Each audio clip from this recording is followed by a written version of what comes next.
Cringe. We're live. Have they just been hearing me like talking to myself? No, you haven't. They haven't been hearing anything theoretically. Okay. All right.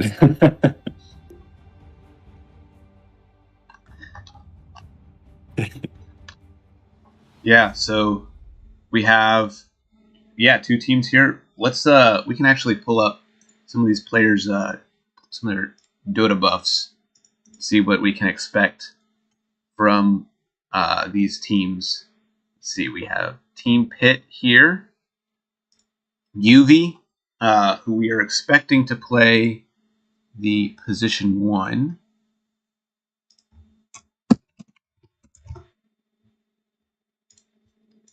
I'll just go through. We have UV expected to play the position 1, Raise Me Not probably a position 2, Crop Circle a position 3, AI position 4, and then Ward is the position 5. And then Team Jungle, position 1, Triangle, Sempo on their mid, Otaku as their offlaner, Ali their position 4, and Bash as the position 5. But obviously, they can change roles or whatever they want to do in the middle of the game or prior to the game. So we'll see how that turns out. That'll be exciting. Yeah, game 1 of the day. Ali is showing up. We're about to do the coin flip.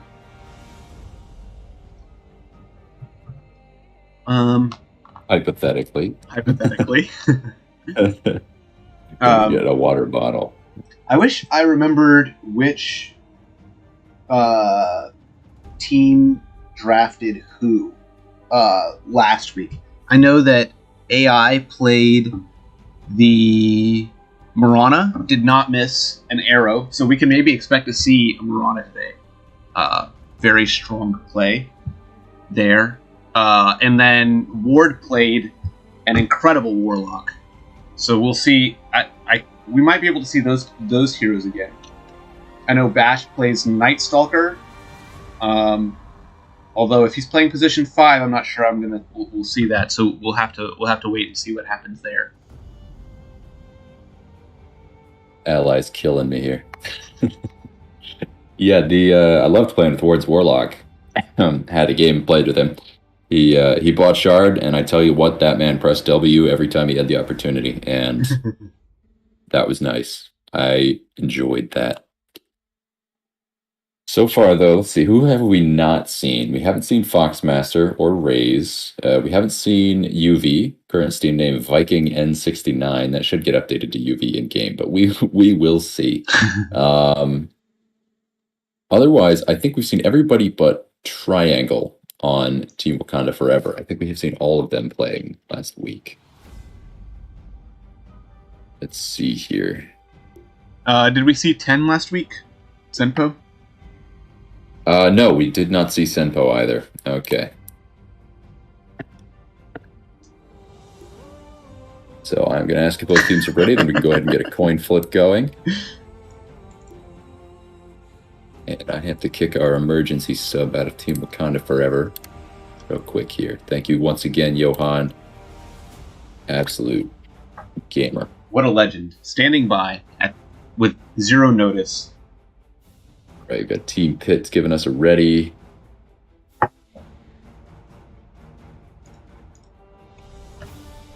Hearing a little bit of friendly chat from both teams. So, very, very excited. We'll see what this coin flip. I expect. I think last week the goal was to pick second pick. Most teams we were seeing, if you won the coin flip, you took second pick, and I think that's just because you want to be able to see what the other players are drafting.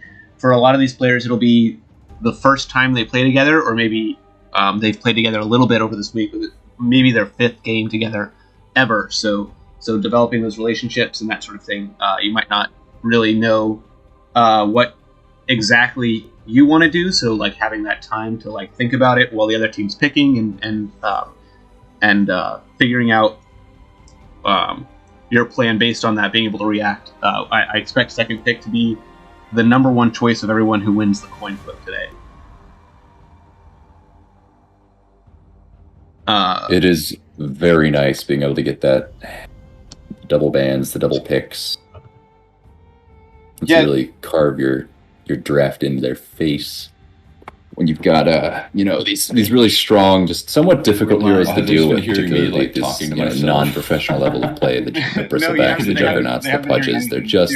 They're meat walls and they're punishing of mistakes. And being able to get those heroes into your draft or out of the enemy draft makes it a lot easier to play.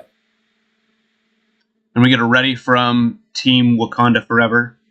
So let's see the coin flip. Oh, we see the coin flip. And Radiant is chosen by Team Pitt. They had first priority. Interesting choice. What do you think, Jack, about the Radiant versus Dire matchup there? I think... I'm not entirely certain. I know historically Radiant always had about a 5% win rate advantage. It's easier to move, it's easier to see with the camera perspective. But lately Dire has felt very solid in terms of their jungle stackability. There are a lot of mid laners who can go and make a hard medium stack. Every minute they're free to go up there, particularly the Alchemist. But then there's also the classic Dire double stack in their jungle, the medium camp and the other hard camp closer to the outpost. That is just a great way to make a ton of money in a really short time. You can stack those camps with any hero that has a ranged ability or auto attack, and then you can usually farm both camps with a lot of overlapping damage, just because you're able to pull them within 200 units of each other, and then just drop your nukes. Yeah, so definitely very strong. Favoring the Radiant, probably not planning on jungling super hard. Yeah, control the Roshan pit, right? Because you have that mid tower and that offlane tower that are a lot closer together, so you have a lot more control over the Roshan pit, the triangle and stuff like that. 5 seconds. I assume that's why you would pick Radiant. Do you have any? Well, and it's tricky because the Radiant doesn't have that outpost to TP to, so in a lot of it's tricky. If you're able to keep your tier 1 towers up, the Radiant definitely has stronger Roche control, being able to come from either of those two angles. But generally, by the time teams are taking Roche, those tier 1 towers are going to be down, at least one of them, and you are not going to have an advantage on Radiant, because you cannot kill the Dire outpost. You can only take it after you've taken a tier 2. So really, if you're going to pick Radiant, you want a team that's going to be kind of aggressive early. And maybe like an Ursa or something like that you can take Roshan very, very early with, while you still have your towers, and then just control the map and prevent them from taking it back from there. Definitely the hero archetype I would say that performs best on Radiant would be that objective controlling, high tempo. You want to fight on the enemy side of the map all the time. Heroes like Ursa. So we're seeing a ban on Necrophos by Team Pitt, just to counter Otaku, I imagine, well known for his Necrophos, the bristleback ban, just to counter the meta. Warlock ban to counter Mr. Ward, and then a Zeus. I'm not sure if that's a meta ban or there is someone who's known for it on the other team. Yeah, Zeus definitely a strong hero, especially against major strength heroes, because he does that percent base damage, and the first two heroes we see picked by Dire, both strength heroes, so I wonder if that was a factor at all. 10 has given us a helpful message here. Apparently stream overlay is enabled and they can't see the game. Understand all. I will fix that. Thank you. Thanks, 10. Big help.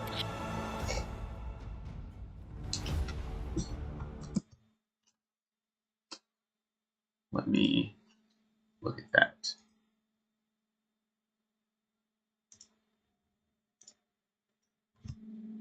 Right, Team Wakanda Forever picking Underlord. Now, we saw some very good Underlord from Team Girls' Generation last round of matches, but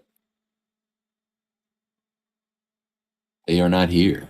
So we will probably see a fairly different playstyle. I had never seen an Underlord buy the Aghanim Scepter, but Team Girls' Generation bought it and made it look quite good.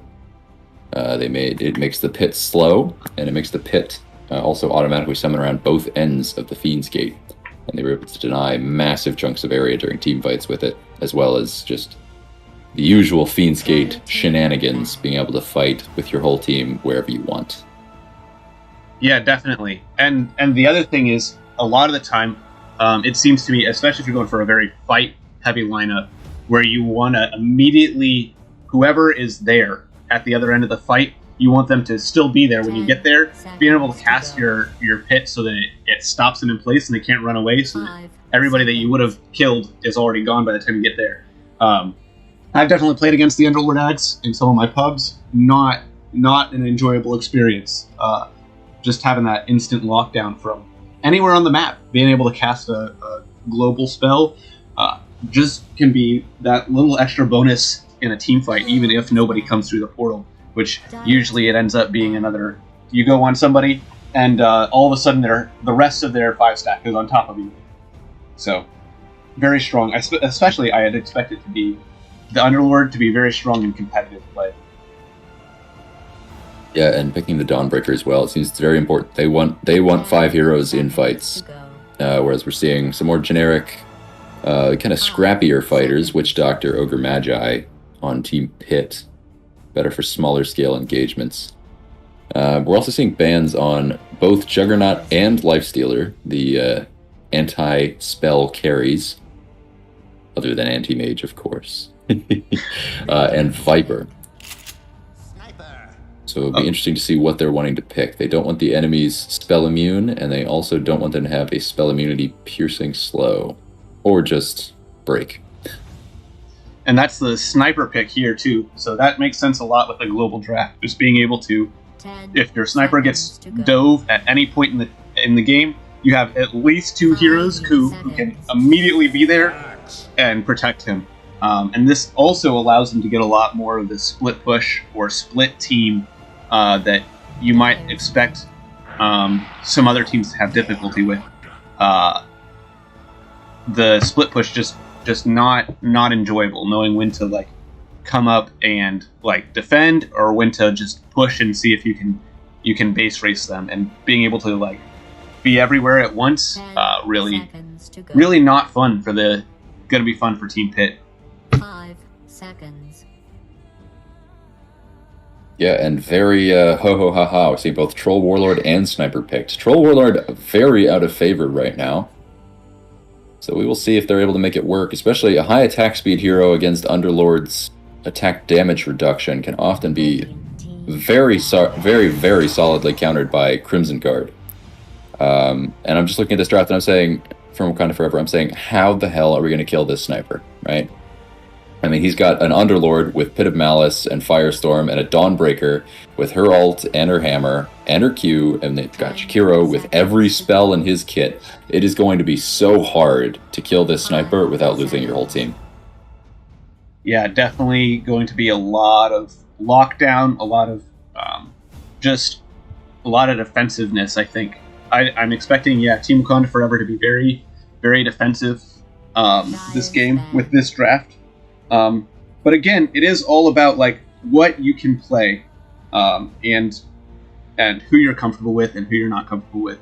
So we'll just have to see who on Team Pit really shows up. I think the Axe could be pretty strong here, being able to call if he can get larger calls on any group of the Wakanda Forever teams. I've definitely seen things like Refresher Shard Axe, where you can keep the enemy team locked down for even 5 seconds. Sniper can be very squishy. If you can get to the sniper in that time, that might be a game plan for Team Pit. But it's all going to come down to coordination and who is feeling comfortable on their heroes today. I could not agree more with coordination being key here. But Wakanda is going to have an easier time with it. You know, they're not going to have to manage their TP cooldowns quite so well in the Dawnbreaker and the Underlord. You know, every 100 seconds or so, they're just going to be able to hop in and interfere with any attempts to kill the sniper, or get killed as well. That will depend somewhat on exactly how they execute. But let's see the lanes here. So we're thinking I'm thinking at the very least that Axe is going to be off lane, likely with Ogre Magi. That's probably going to match up with either their last pick on Wakanda Forever or the sniper in the safe lane position with a Jakiro. Now, as an Axe, I'm not a big fan of playing against Jakiro. He's got a low cooldown, powerful slow. But depending on how they manage their levels and their XP, they could find it where Jakiro gets stuck at level 1 or 2 for a very long time, and then Axe is just able to get that ring of health, and that will probably look like a very scary lane for whatever safe laner Wakanda Forever decides to put down there. Radiant's pick. And a Tinker ban from Wakanda Forever. That, again, it's looking like Wakanda Forever really does not want to have someone who can, Dyer's pick. like, blink in, make it difficult for them to like, force them to use their global abilities to defend. And that makes a lot of sense. Storm Spirit, I'm really liking for Team Pit. He's going to be able to, like, create a bunch of space. By, like, any time that they're alone, he can get a quick pick off, or even jump on like the sniper, make people TP to him, and then get out. And then all their spells are down, and then they can fight because the global abilities are used. And then if they don't use their globals, then he just kills sniper. So really liking the Storm Spirit pick for Team Pit. What do you think of this OD for Wakanda Forever? I am terrified of it. I tell you what, Wakanda Forever's draft is scaring the hell out of me, because that Outworld Devourer is just going... his lift, especially with Aghanim's having 2, counters almost every hero on the enemy team. Being able to lift Axe to just negate call damage, being able to lift Troll Warlord during his ult to waste basically the entire thing, being able to lift Witch Doctor to cancel stuff, or save allies from Witch Doctor's bouncing cask. Very hard, and the matchup mid is looking decent as well. OD plays quite well against Storm Spirit generally. Yeah, we saw Ali dominating on her Void Spirit and her Huskar last week, so we'll definitely, we're expecting to see some good stuff mid here. Raze, we're expecting, like, from just what we've seen and talking to the guy, he's also supposed to be a very good mid laner, so mid lane should be a very, very exciting game. All right, well, we're coming into Game 1 of Team Pit versus Wakanda Forever. Jack, you want to take us through the Radiant team heroes? Absolutely. So, on the Radiant team here, we'll start at the safe lane. Looks like we're going to have Ward wandering down there on the Boss 5 Witch Doctor, along with Viking, otherwise known as UV, on the Troll Warlord. We're going to pop up to the mid lane, and we can see Raze hiding in the trees while Bash scouts for a ward. And, well, Bash found one. He knows there's a ward. Over in the off lane, we're going to have Foxmaster playing on the Axe, and we're going to have... playing on the Ogre Magi, and they are more lovingly known by the name AI. So... we'll have to see how they play. A little bit of aggression coming from Wakanda Forever here. We see, and I'll take us through the heroes. In the safe lane, we have Triangle playing the Sniper with his position 5 support Jakiro. Mid, we have Ali playing the Outworld Devourer. And off lane, we have the Underlord, supported by the Dawnbreaker. So once these two heroes hit 6, they are no longer only in the off lane. They are everywhere on the map. So this is going to be a very exciting point in the game. I expect this to be pretty big brawl fest at that point. And let's pull up some last hits, see how lanes are going.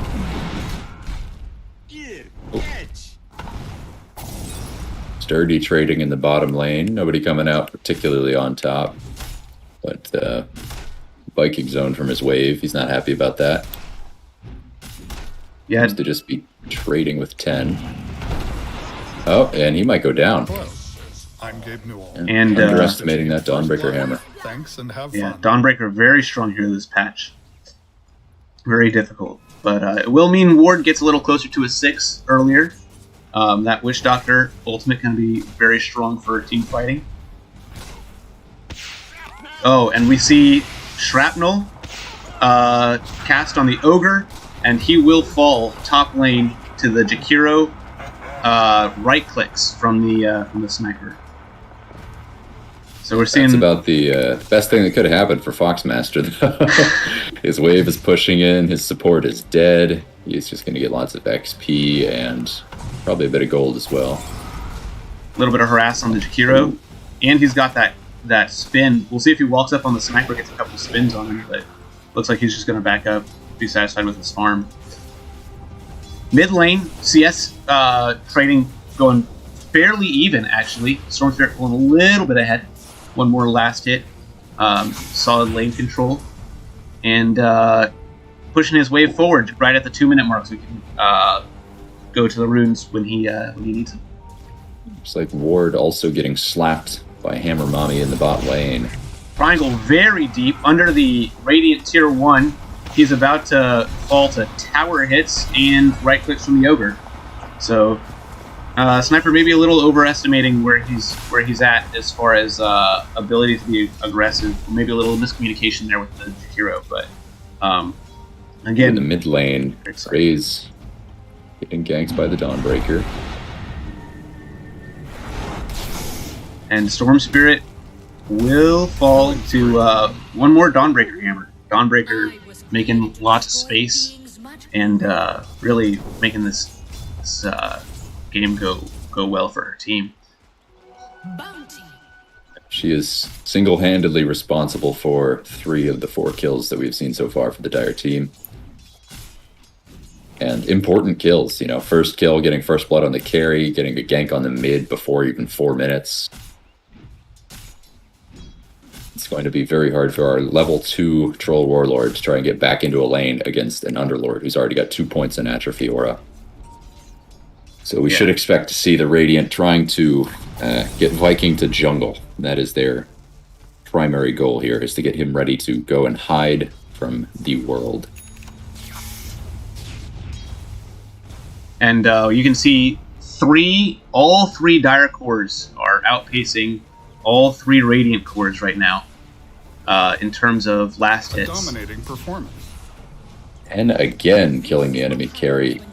Ward steps away for a moment, and 10 does not waste that gap.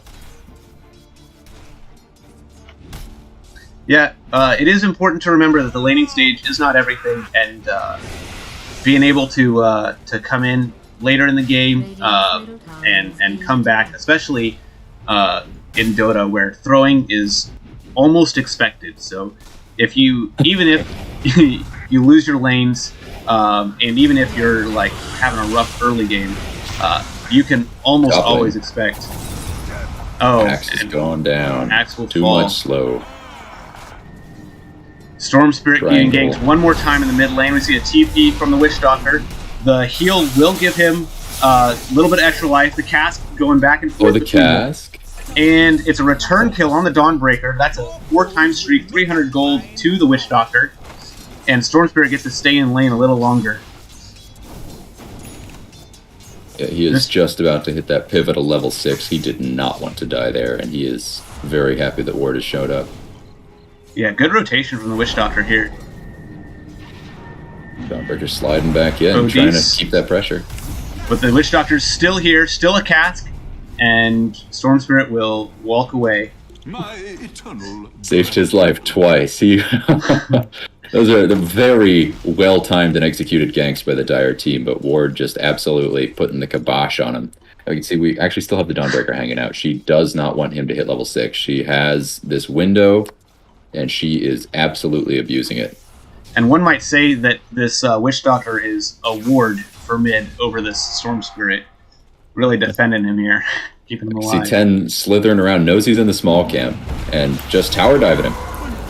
And out. Wow. Yep. OD ultimate cast will finish off the Storm Spirit.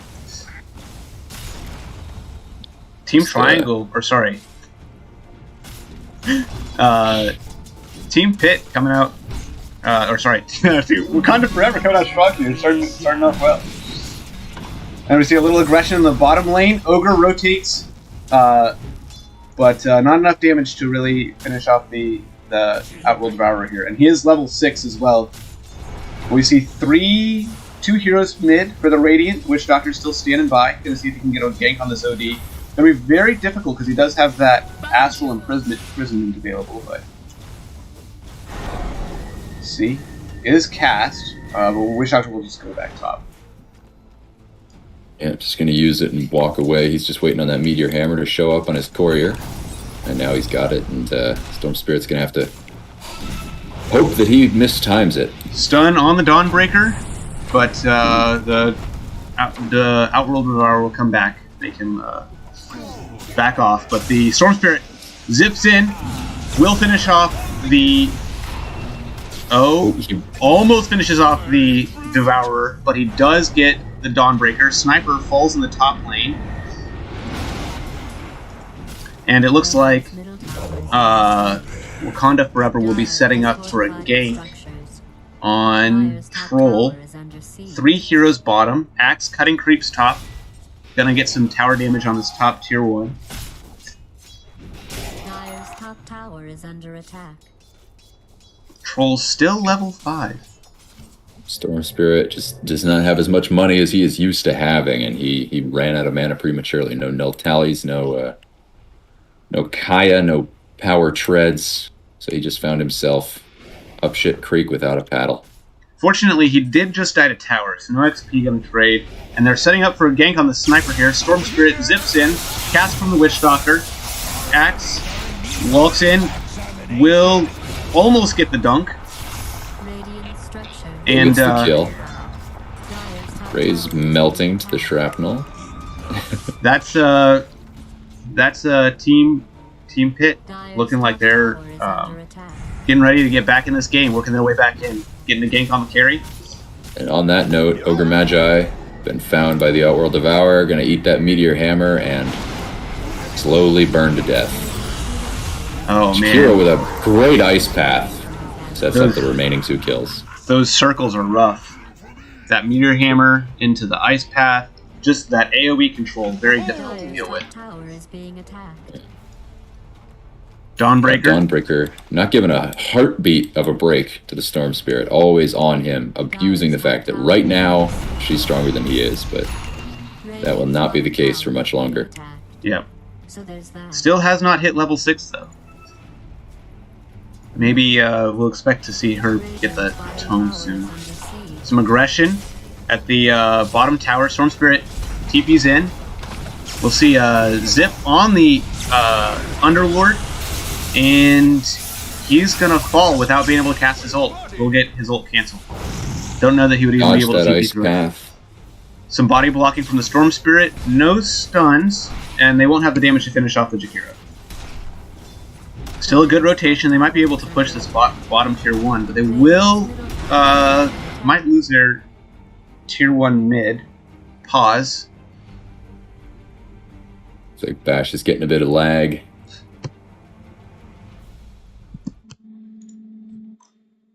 So let's talk about the state of the game here. So I'm looking at the last hit chart. I'm seeing all the Dire cores have 45 last hits. Underlord's slacking a little bit with only 44, but 21 denies. If you're this Troll Warlord, you are sobbing into your pillow. This is a very, very tough safe lane. So we are really going to have to see that Troll Warlord, pick up some kills. I don't even think he can outfarm this sniper. I think he needs kills at this point to be able to participate meaningfully in the game.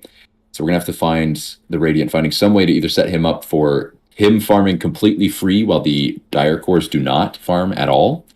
Or we're going to have to see that they are able to get kills for this Troll Warlord. His lane is just very rough. The mid lane, also a pretty considerable difference in their effect right now. I think that's due mostly to matchup and mostly to ganks from the Dawnbreaker. She has just made it... She showed up just in time to make it very hard for Storm to play the lane. Right as Storm is starting to get into his power spike where he has a bit of strength over OD, she just showed up and wedged a hammer in his... when the sun doesn't shine. Extremely tough to play. And then the safe lane for the Dire team. Triangle, just maxing shrapnel, combined with the Jakiro. They just, whenever one of those melee heroes from the enemy team shows up, they just slow them until they die. There isn't any counterplay. There's no flash mobility. There's no long range disable. they can just outslow and out magic damage the enemy team. And so they're going to go for the off-lane tier 1 now. Well, fortunately for Team Pit, the Storm Spirit has been able to get on top of this Underlord, make him use his ult defensively, and that has led to some kills on their sniper. As long as the Storm Spirit can stay on top of the sniper, prevent him from getting out of hand, the Troll has had a chance to farm a little bit in the jungle, so that's their way back into this game, I think. Storm Spirit staying on top of these cores. But it does look like this top tier 1 will fall. Storm Spirit TPing in. Pops a Clarity. And Wakanda Forever. They only have 3 heroes here, but the Dawnbreaker does have her ultimate. Oh, 4 heroes here. Dawnbreaker does have her ultimate, so effectively everywhere on the map at all times. And that Underlord looks deceptively low, too, because she is just going to heal him right back up when she TP's in. And tier 1 will fall to a Meteor Hammer. Tower has been destroyed. Troll's still farming safely in the safe lane, but he might fall, unfortunately, as he's about to finish this item here. He does have the Underlord ultimate that he takes out, trades, swaps places, and this is just a free TP for the Troll Warlord up to his triangle where the enemy team is not, and he is able to just get back to farming where he really wants to be. That was a perfect response, and if he had done it any later, he would not have been able to finish that without getting rooted. He was immediately just took that portal right to safety. Very well played by the Troll Warlord there. 400 they've got some IQ. ancient stacks set up for him. That's what he was. He's going for it's like a Perseverance into a Battle Fury. That is a tempo they could play this game, but I tell you what, it's going to take him. He's going to take 20 minutes to feel strong. You know, unless they start really majorly fudging some things up on the Dire here, unless the Storm Spirit makes some god tier plays, maybe with his Witch Doctor and Axe, they're going to struggle. Well, and there's always like the breakdown too at that crucial point when you've taken all the tier 1s. You're kind of scared to take a tier 2 because you do have that Storm Spirit that can be anywhere, the Axe Call into the Witch Doctor Maledict and Ultimate, where you actually have you might have a little bit of a lot of difficulty actually pushing under these towers. And we see the Storm Spirit just pops the Underlord there. Doesn't even matter that the Dawnbreaker can TP in, he'll just zip out. Witch Doctor, Death Ward will zone, and it looks like the Outworld might also fall. There's a stun cast from the Ogre.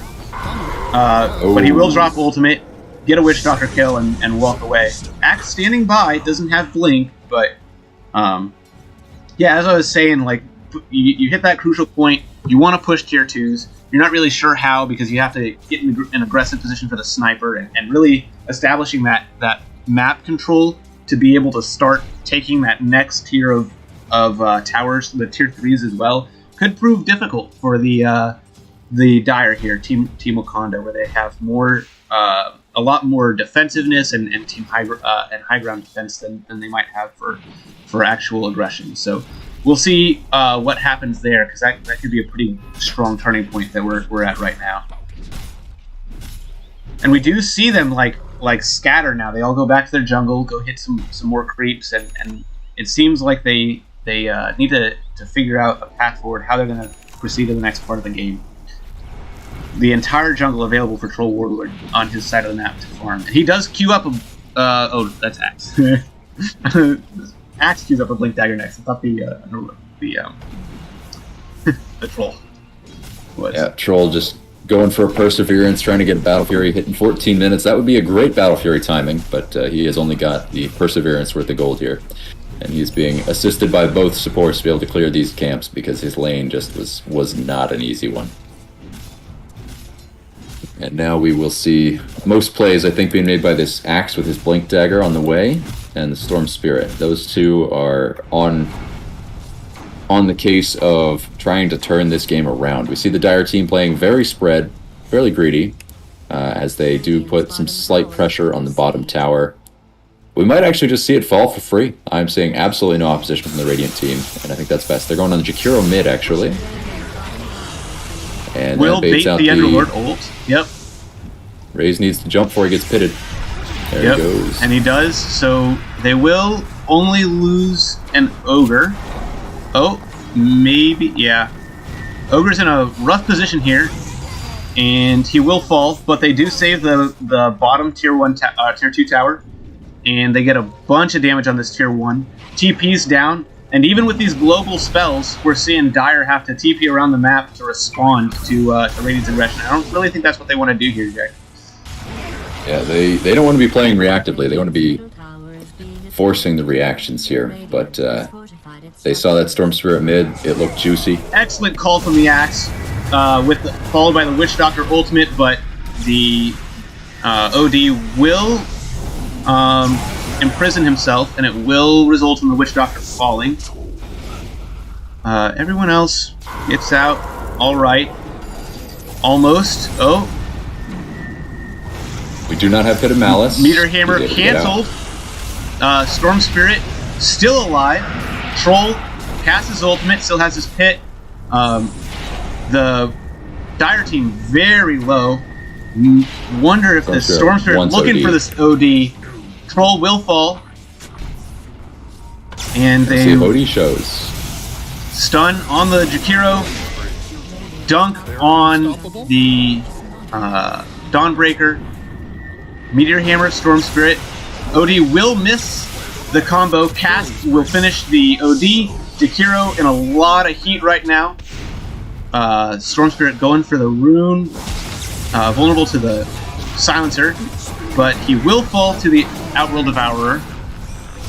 This is Gabe Newell. Overall, Playing Dota 2. Double kill. not a bad fight for Radiant here. They did get the OD and the Dawnbreaker. Both strong heroes making a lot of space here. But they will lose their Troll and their Storm Spirit. Not necessarily ideal, but still not a bad fight, I think. I was feeling really good about that fight for the Radiant team until the Storm Spirit just got caught by the sniper trying to finish off the Underlord. Yeah. That Witch Doctor, Death Ward just not doing quite as much damage as it would if he was higher leveled, but this is not a game where you can be higher leveled on that position 5 Witch Doctor, so just unfortunate. Almost a really good fight. I think maybe if they had managed to just get out without that Underlord there, getting that OD, get back out, but you can't know that the sniper's already back up, already coming back into your fight. Trying to get as much as you can out of these fights, especially when you're playing from behind like that, can be very important too. No D is a lone top with Storm Spirit and an Axe wandering in the vicinity. Ogre just trying to get some wards out, but will get silenced by the Orchid from the Dawnbreaker and will fall before he gets to put anything other than his sentry down.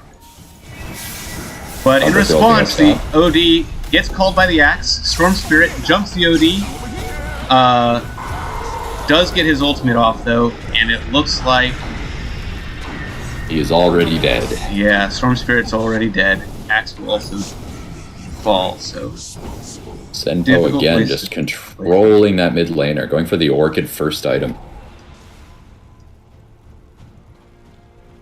Absolutely refusing to let him play the game. He knows if that Storm Spirit can't help, then the Radiant have no one who can stand against them.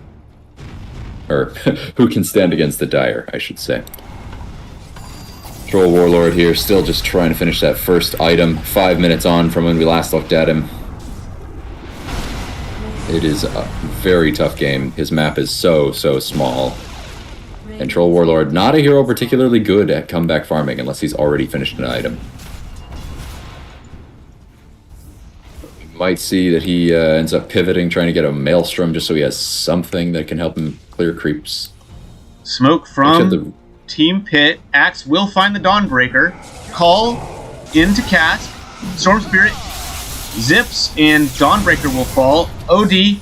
Underlord does cast his ultimate, but nobody comes through, so it looks like this might be not only do they get the Dawnbreaker, they also get the ultimate here.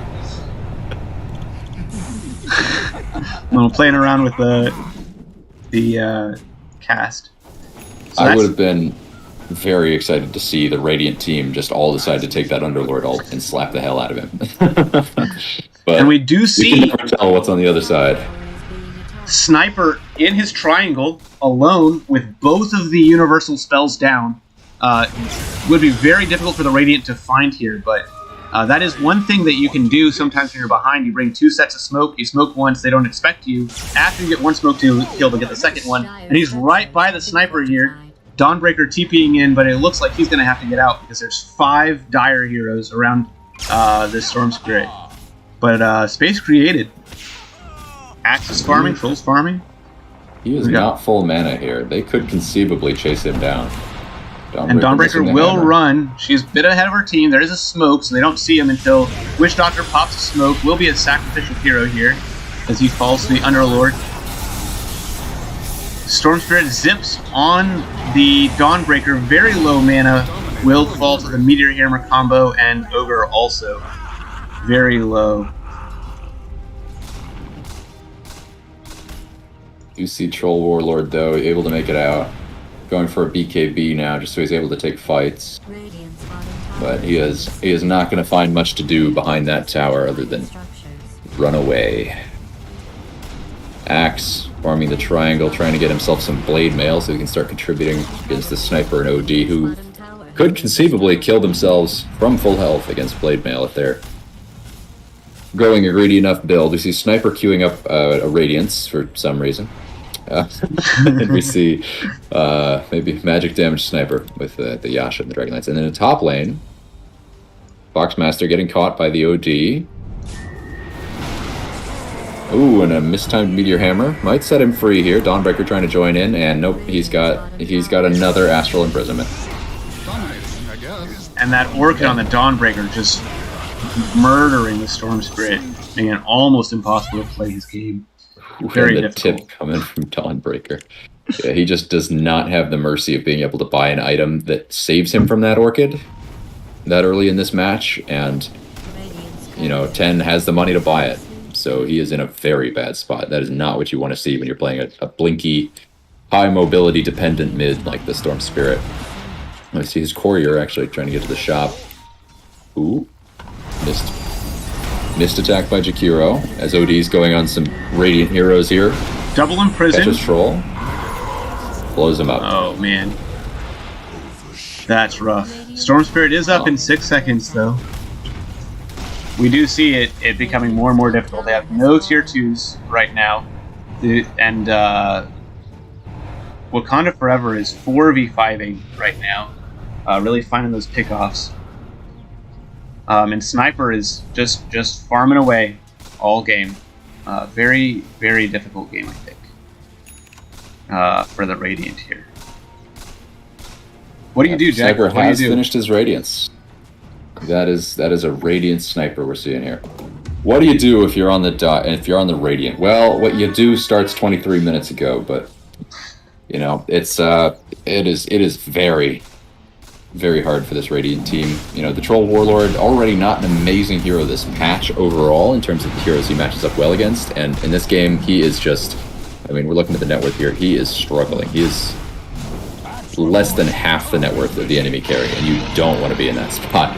As anybody on the Radiant team, you do not want your carry that underfarmed, but they just can't keep him safe. You know, there's just not enough gold on the map that they are able to access here. You can see Storm Spirit taking risky farm. He gets caught by Dawnbreaker, but should be able to walk away. She's their stun and her silence already. We'll just TP back home, yeah. And now the map is once again looking very small. These Dire heroes are doing a great job. You can see Bash smoked ahead, making sure nobody's in that jungle.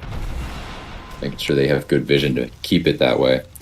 This is how you play a game when you're ahead. Looking at the Dire team. They have wards covering both the low grounds leading into the high grounds where the Radiant heroes might seek to find farm.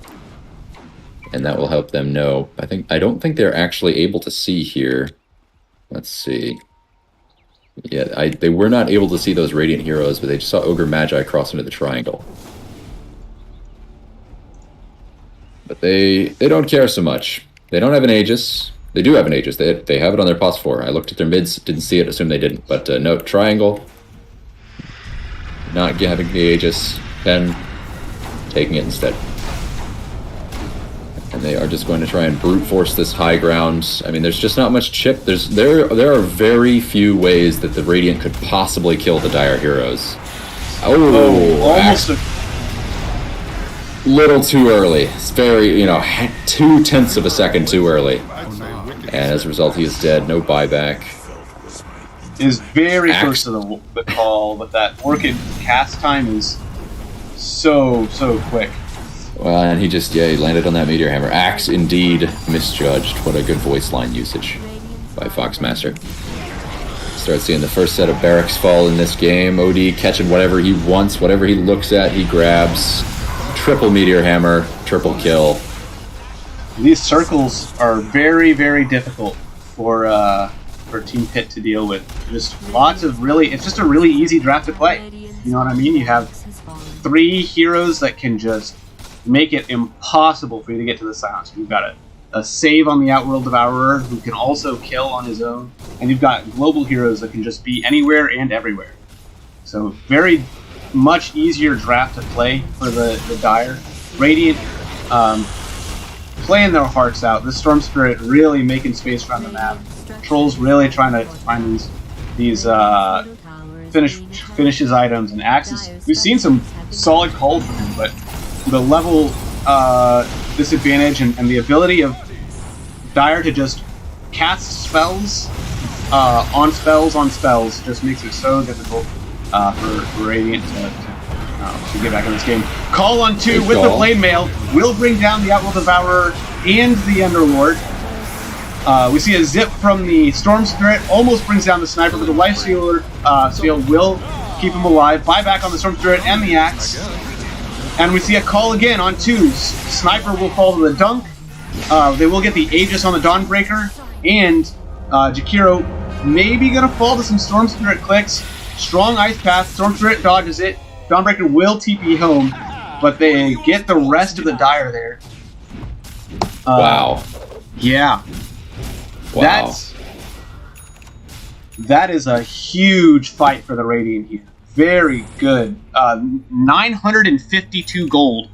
The Outworld Devourer dying, and that was a 4,000 gold swing in seconds. It did cost the buybacks. I believe the fight recap will account for that as well. And wow, still got a 4,000 gold gain from that. Very worth. That's going to put Storm, through his item and on his way to a BKB. That's going to finish a BKB for the Troll Warlord. Wow. Yeah, that when I saw Sniper not die initially, I thought he was going to go down to the Death Ward. I was very worried. But they were able to use a couple buybacks to make sure they got a full team wipe while down 25k net worth. And they're able to grab this first tower here, too, on Team Pit. So Dawnbreaker hunting's top. Again, always very important to just be careful, when you get 2 down, right? Just play the game all the way through, because you never know when you can have those really strong turnaround fights that a couple more fights like that, Radiant's forced to really be afraid of, strong. They could start exhibiting some really strong map control. Again, Dire's not even scared, marching straight down mid with the OD again.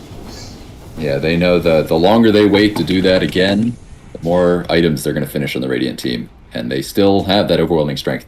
Their real big mistake was putting that Aegis on the Dawnbreaker. It just made it so that Storm could zip right past. A couple well-timed and well-placed disables could just kill the OD, kill the Sniper, and they would not respawn. And without that damage, their fights, they look a lot worse.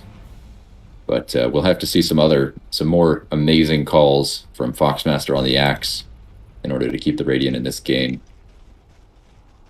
But he's been coming through. He's had some really solid calls this game, so I wouldn't be surprised to see him good. And he calls the OD, the Blade Mail really messing up the OD. There's an Orchid cast, he does BKB, and there's a silence on the Storm Spirit, but it is cancelled by the Banishment.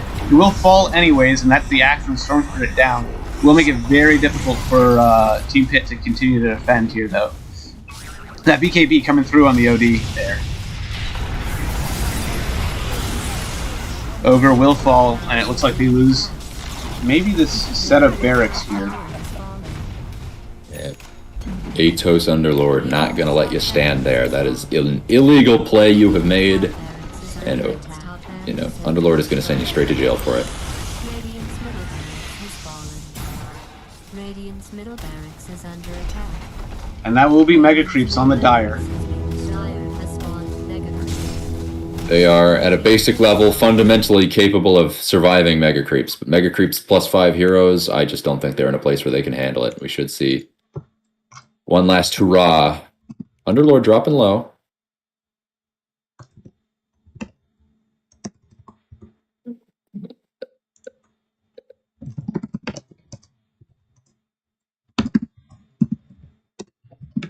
That troll ult. Just not enough against the kiting of the Dire team. Axe is back up again, though. Middle tower has been destroyed. Ogre will buy back. 10 seconds or 13 seconds on the Storm Spirit. See a smoke on the Radiant. Team Pit ready for this call. He will have a lot more creeps. Misses the call. Will fall immediately to the OD. That smoke broke just a fraction But Storm of a second. Spirit waits till the BKB's down. Will jump the Outworld Devourer. Just not enough. And Fortify is out, but nobody comes up for another 4 seconds. And GG is called. So game 1 will go in the direction of Team Dire. The Wakanda Forever. So very exciting game. They definitely had a chance to come back. I cannot wait to see how they respond to game 2 in this draft and responses. Yeah, let me copy that match ID over. We'll go ahead and get this next lobby up. Give the teams a little break. Do whatever it is they need to do. And we should have this match starting for you here in just a few minutes. Yeah, let me see if I can get somebody from Team Pit to come talk to us, have a little chat after that post game chat while we have this downtime between games. Let's see.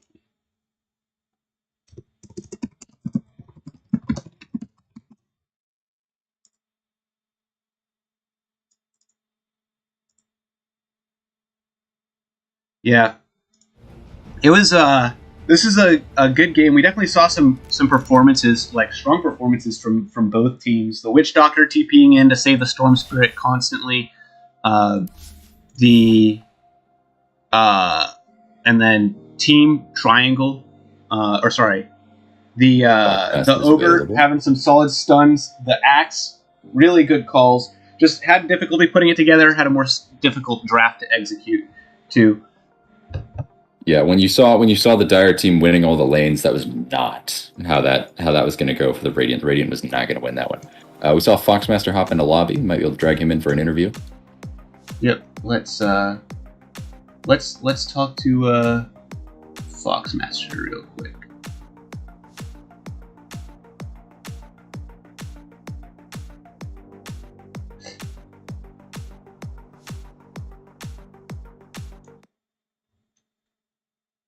Let's see.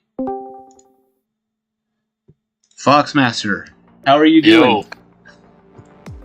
Not feeling good, man. No, just kidding. I don't know. It was fun. I just don't think our carry, it wasn't up to par. We did something earlier game, more push. Yeah, I had that some, Troll Warlord but very he much insisted struggled. troll. had some difficulty finishing that item there, but I mean, you guys had some really good calls. I think you just had like on the axe specifically, very good calls on cast, and I don't know what it's like in between your team chat there, but you definitely had some pretty solid points where it looked like you guys were about to come back too. So Yeah, that mid fight was excellent, and just a few damage points from the Death Ward away from being even better, not forcing those buybacks. But Sniper didn't quite go down. Yeah, I just think we just didn't have enough damage in general. It was just like the call and that's it. Yeah, it definitely looked like it was a lot easier to execute the Dire draft. Just cast spells in the same place at the same time, and people get locked down in a lot of magic damage. So. Yeah, we're doing best 2 out of 3, right? Yep, Yes, there's sir. one more. Lobby is All right. the next lobby is up right now. All right, I think we got this one. We're going to change up the teams, change up our style a little bit. We might do better this time. Right on. I look forward to it. Yeah, I believe in you guys. I think this is going to be great. All right. Especially after you see that first game, you get the chance to ban some of those heroes that made life difficult for you too. Yeah. All right, that's all. Good luck in there, man. Fuck out of here. Go be somewhere else.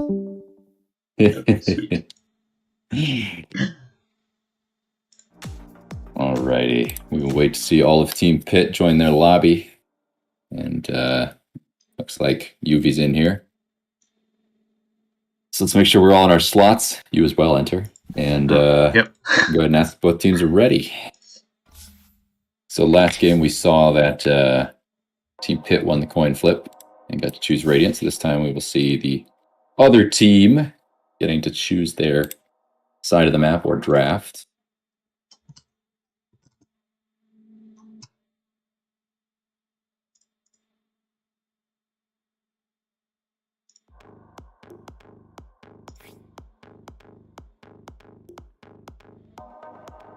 Yeah, what a game. Storm Spirit also got a little bit nerfed this patch too. So we saw like a bunch of heroes, people playing some stuff that they're comfortable with too, that they're maybe comfortable with. So, but Storm Spirit did get nerfed this patch, so that's also going to be and Outworld Devourer a little bit buffed too, I think. So that also I think is going to play into how this next game goes. Definitely this next game, expecting to see a Dawnbreaker ban. What do you think? I tell you what, 10 made that look like the best hero ever added to Dota 2, so I wouldn't be surprised. You think you expecting any change-ups as far as the which like Dire picking Dire Radiant or first pick, second pick, anything like that? You think is going to be different this game? They're going to try to change things up in that form, or? I am not certain. Tell you what, let me throw Toji out here under the bus. Can you go check on Team High Ground? They have a question for us here.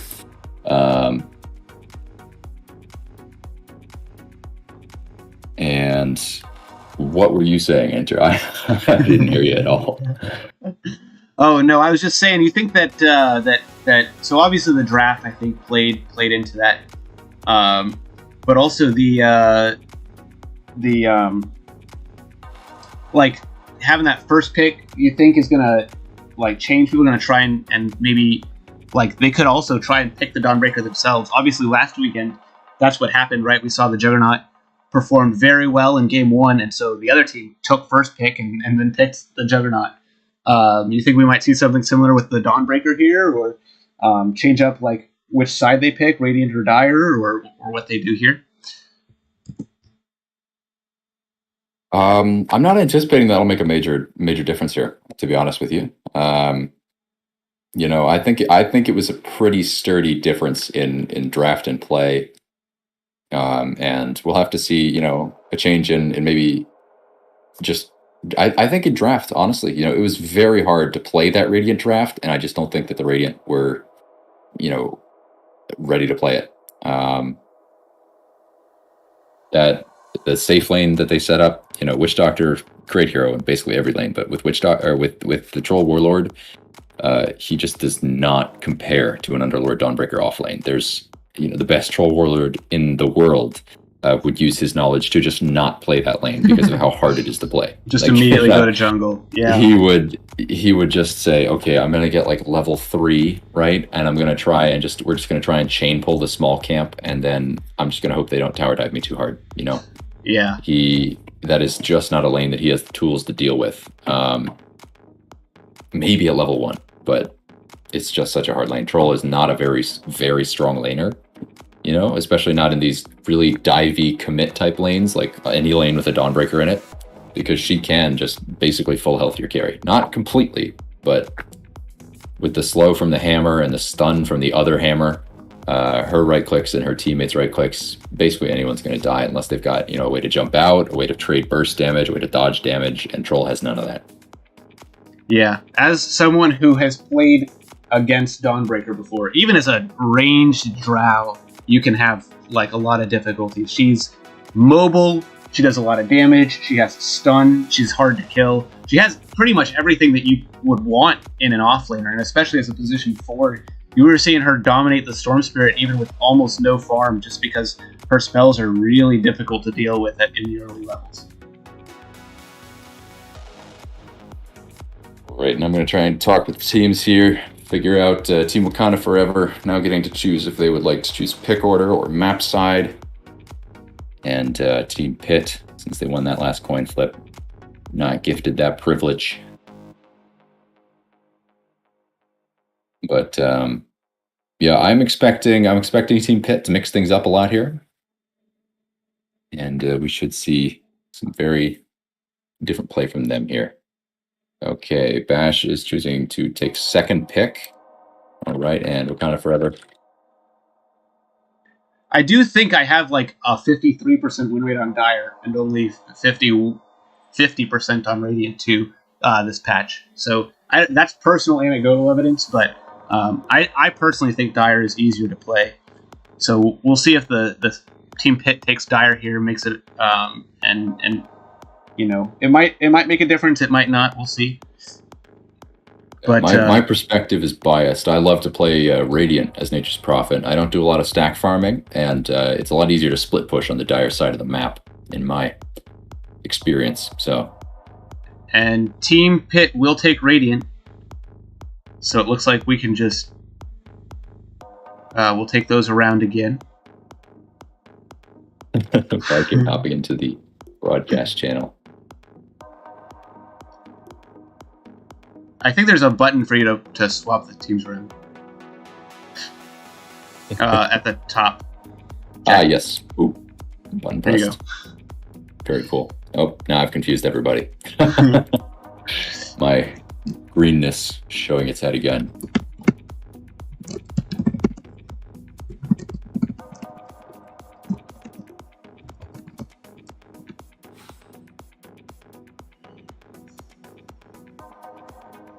There we go. Vikings in the lobby, and looks like we'll be going into Game 2, Team Pitt versus Wakanda Forever. Game 1 going to Team Pitt. Or Wakanda going to Wakanda Forever, sorry. Second pick for the Dire, as long as I know how to set up these lobby settings. We will see. All right, both teams looking like they are ready. Go ahead and get Game 2 started. A little bit of friendly chat between them, and let me put up the game screen here. I like the splash screen. It's got very nice color design to it. I like how it's all neon colors. Radiance. Very exciting neon colors. Easy to read. All right, and we see the Necrophos immediate ban. Again, banning out Otaku's Necro. Do not want to deal with that right now. From Team Pitt. All right. Certainly not make things any easier. Seconds to go. And that is one downside 5 of seconds. of coming out really strong in that first game. You don't really know if the other team is overpowering on the Storm Spirit or not, because you know just how that game went, and the other team, you don't really know who to ban sometimes. Like, might take you a little longer. We do see the Dawnbreaker ban from Team Pitt. Everybody will probably expect that. And then the Warlock and Zeus bans. That's the banning out the Ward Warlock and the Zeus. Not sure if that's any specific player or again trying not wanting to play against heroes that are able to respond to that global 5 seconds. presence very well. Yeah, so I am expecting to not see any Troll Warlords. That's my prediction for this draft. Apparently that was a favorite of Yuvi, in-game name Viking, and well, it did not work out so good. So I don't think that he's going to be able to convince them to pick that for him again. I don't think he wants to. I doubt it. Also, very difficult hero to play this patch. So even if you're a master on the hero, and we do see Lion for Team Pitt, very easy to play, tiny, and maybe, honestly, wouldn't be surprised to see maybe an early puck on Wakanda Forever with the tiny puck combo, if I remember correctly. It's just those AoE, able to cast spells, fight early, sort of play style. Radiance pick. So, yeah. And they go for the Bane. Wakanda Forever giving away a bit more of their intentions from the draft here, going for a meta pick, whereas the Lion, that doesn't tell you jack shit. That tells you absolutely nothing. You know, he contributes equally well to team fights, to split push, to ganking. He is all three major team play styles. He is fine. He's got stuns. He lanes reasonably well against almost anybody. The token first pick hero. We might see like an Abaddon or a Legion here, able to save from the Bane stunts. Oh, and we'll see a CM. Again, another hero that's not really going to tell you a whole lot about the draft. Pretty strong, though. Able to do, again, we'll see some circles now. Some Lion disable into some large amounts of magical damage from the Crystal Maiden. Seconds to go.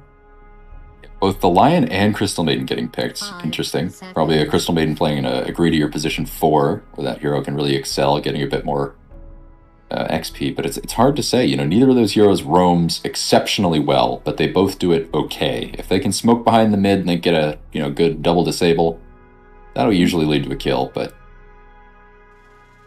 they're not an Earth Spirit. They're not a Dawnbreaker. They're not going to jump in. They are going to have to, hope that the enemy mid is on the low ground or in a position where they can be ganked. We see a Juggernaut ban from Team Pitt, aware of the fact that they're not going to be able to pick first in the second round, banning out that strong meta hero that's pretty easy to play. Seems like a relatively decent move. The other option is, again, leaving it open and trying to leave the Bristleback open, and then they get one or the other, but I don't know if any of them play Bristleback, so again, that's heavy speculation. Radiance ban. Raises Shadow Fiend getting banned out. Interesting.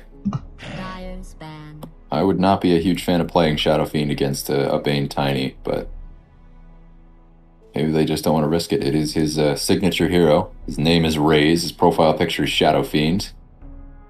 And sometimes a player is just so good on a hero that it doesn't matter how much you can counter it. It just succeeds, like the Admiral Bulldog's Lone Druid or Nature's Prophet.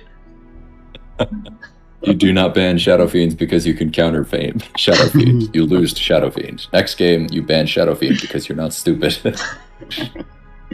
Yeah, that could well be. We have yet to see him play it in this tournament, or this, series of games, whatever the hell this is. But it might be a while before we do if they continue to ban it out against him. Radiant team ban. Blinkspan. That is a hero that's pretty good at going around the map, getting those pickoffs. He does have his spell that can counter team fights with his AoE damage. That getting that lightning bouncing around everywhere, especially if you've got a large AoE disabled from a Tidehunter or something like that, which is something that you might expect to see from Team Pitt here. I think being able to counter initiate, ensure that nobody can. Everybody's stunned for the duration of his Crystal Maiden ult could be very difficult for Wakanda Forever to deal with. Even if you initiate on the Crystal Maiden, a response from the Tidehunter could make it very difficult for you to finish out a team fight and easily turn a game that looks like a pickoff on 2 supports into your entire team's dead. 5 Yeah. seconds. I think what we're going to see here is we want Team Pitt. Team Pitt's going to focus a lot harder on the lanes. These 2 picks, they kind of say that these are strong laners. They suffered in every lane last time, and they want to make sure that they get at least one this time to, a springboard from which they can make plays. Because when you lose every lane, your only real option to gain any upper hand in fights is either big team fight spells coming up or surprising rotations. And it's just going to be hard because all your heroes are poorer than their counterpart on the enemy team. So hopefully here, these next next 2 picks that Team Pitt's going to get in a row, they're going to be able to cement themselves with some very strong laners. We still don't see the Bristleback band out. That could be a very solid hero to pick. I wonder if Team Pitt thinks that this Tiny is a position 3, and that's why they won't pick a Bristleback. I don't know that anyone here would play a position 1 Bristleback. I think it's, despite its popularity in the meta, I think position 1 Bristleback is actually relatively difficult to play. And we do see the Sniper again from Wakanda Forever. It went so well last time. Yeah, don't fix what ain't broke. He bought the Radiance, cited it as being a good counter to Death Ward. I do not believe the Death Ward is vulnerable to Radiance's aura, but I could be mistaken. We see an off-lane Timbersaw. Very good against the Tiny. Will be actually pretty solid on the Sniper, I think. The not having to right-click him will make him significantly less vulnerable to Sniper's ability to just push anyone off of him. And the Ursa, very strong against the Bane, being able to have that large amount of status resistance that Bane is so good at. Just like all his lockdown, just going to get torn through by that Ursa ultimate, which with you, if you buy the right item, he can cast even when he's stunned and just purge all of it off. Yeah, definitely. Pending this next pick, looking like considerably better lanes for Team Pitt. But, we don't know where that Tiny is. We have no idea. You can play Tiny as mid. You can play him as a safe lane carry. You can play him as a position 4. You could put him in position 3. Basically everything but POS 5. And even at POS 5, he's playable. He's got a good AoE stun. He's got a second, utility skill with Toss. Oh, and the Pudge from Wakanda Forever. Pudge. I wonder if an interesting pick into Timbersaw Ursa. We will see if they are able to make that happen. Yeah, I wonder if this was the intention is to play a Pudge that you can set up with the Bane and then follow through with the Pudge hook. 10 seconds. Yeah, Nightmare into skill shot, a classic. 5 seconds. And Pudge can absolutely devour Lion and Crystal Maiden here. It's just the return from Timbersaw and Ursa would be a scary thing for him to deal with. We're still not really seeing how their lanes are going to be set up. Pudge, historically was a mid and then was limited to support for years and years, and now you can see him in basically any role. Aside from POS 5. So I'm expecting we're going to see a core Pudge this game.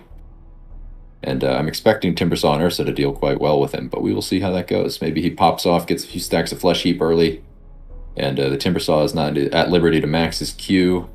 Dyer's ban. Could go badly. Puck banned out, so that Puck Tiny combo out the window.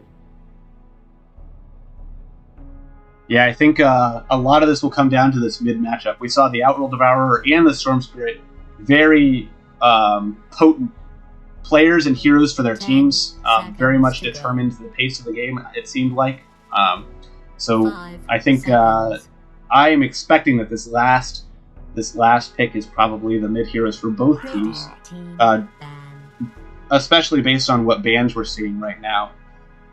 What do you think could work for these teams, Jack, as far as mid heroes? What are you thinking? If they are, and it's not a Sniper or a Pudge here.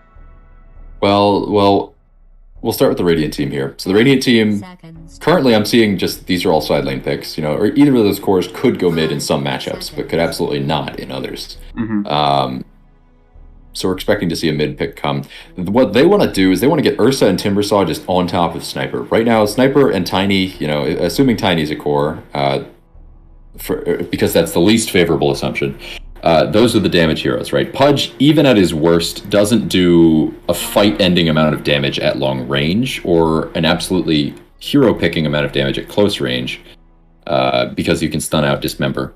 So I'm expecting that they're going to want to get some control on Team Pitt from their mid-hero, something to the essence of Batrider or Puck, like we're seeing banned, actually. 10 seconds to go. To just help them make sure that Timbersaw and Ursa are able to just blow up the damage heroes on Team Wakanda Forever. Team Wakanda Forever absolutely doesn't want that to be the case. They want to see a hero who can really help them kite out the Timbersaw or the Ursa. Ironically, like Silencer. Okay, and a Void Spirit. So another hero who's just really jumpy is going to help them pick off and He's gonna at the very least, they have Timbersaw, they have Ursa, they have Void Spirit. These are 3 heroes who do the exact same thing. They jump in and they do a lot of damage. And it's gonna be really hard for Team Wakanda Forever to stop all 3 of them at the same time, especially them going for the Legion Commander. And this is a mid Pudge. See, and I was actually, very interestingly enough, going to say I think we could see a Legion Commander in the mid lane for Raze, just because it purges the Bane control lockdown, gives that attack speed for the Ursa, and it can lock down that sniper. It would have had a lot of difficulty if Bane ults the Legion, but we do see this Void Spirit, which is very good at jumping the sniper, and the Legion Commander will be picked by Wakanda Forever. So, and we do see a bit of a role switch up here. We have Ward now playing the Timbersaw, presumably an offlaner, and we have Viking playing Lion, the support, while AE, the generally position 5 player for this team, or position 4, pardon, is on the Crystal Maiden. And then we see, and Foxmaster plays the position 1 Ursa. So we looks like we've swapped up our roles a bunch. Wakanda Forever looks very similar. We do see the safe lane sniper again, and then an off lane. I think this is an off lane Legion Commander with a position 4 Tiny, position 5 Bane. Yeah, I'm expecting we see a very different early game here. I think that's sniper, and it looks like he's going to be playing with a Bane safe lane. I think that's going to do a lot worse against the Timbersaw and most likely the Crystal Maiden. Especially Crystal Maiden's mana aura really helps Timbersaw out with just being able to cast Timber Chains all the time. I think that things are going to go different in this game. Yeah, I'm excited. I think we have a really good lanes from Radiant here. And that being said, this is Jet Game 2. Team Pit versus Wakanda. Wakanda Forever taking game 1. And I'll walk us through the Wakanda Forever heroes. So in the safe lane, we have a position 5 Bane played by Batch, with his position 1 Sniper looking to get a kill bottom played by the Triangle. Position 3 Legion Commander played by Otaku, and supported by his off lane Tiny, and then the mid Pudge played by Callie. Now, this is some aggression onto the mid hero Void Spirit here. Jack, you want to take us through the Radiant heroes, Team Pit? Absolutely. Let's start off with Raze, who seems to be getting killed here. Walked up that high ground and found 4 heroes waiting for him. Just not expecting that. But we should still see him match up fairly well in his mid matchup. Should be a melee hero, and that's what Void Spirit excels at. We have in the bot lane, we have Foxmaster playing Ursa, carry this game, while we have the carry from last game playing Lion support. Let's get this farce over with. AE, position 4 player, sticking to his role, playing Crystal Maiden in the off lane with Ward, the Timbersaw. Last game we saw him playing our position 5 Witch Doctor. This game, switching it up, playing a position 3. And it looks like we'll be getting into these lanes here. Pudge, not mid. Oh, this might be a Tiny mid, actually. A little bit of a switch up. Or Tiny might be sitting mid while Pudge walks back to lane. Not entirely certain. Yeah, it looks like it's a Tiny mid. He's got a Quelling Blade. Probably not a position 4. So, a little bit unexpected here, but we'll see. And Legion Commander has to solo lane for a bit while her Pudge walks back down bottom.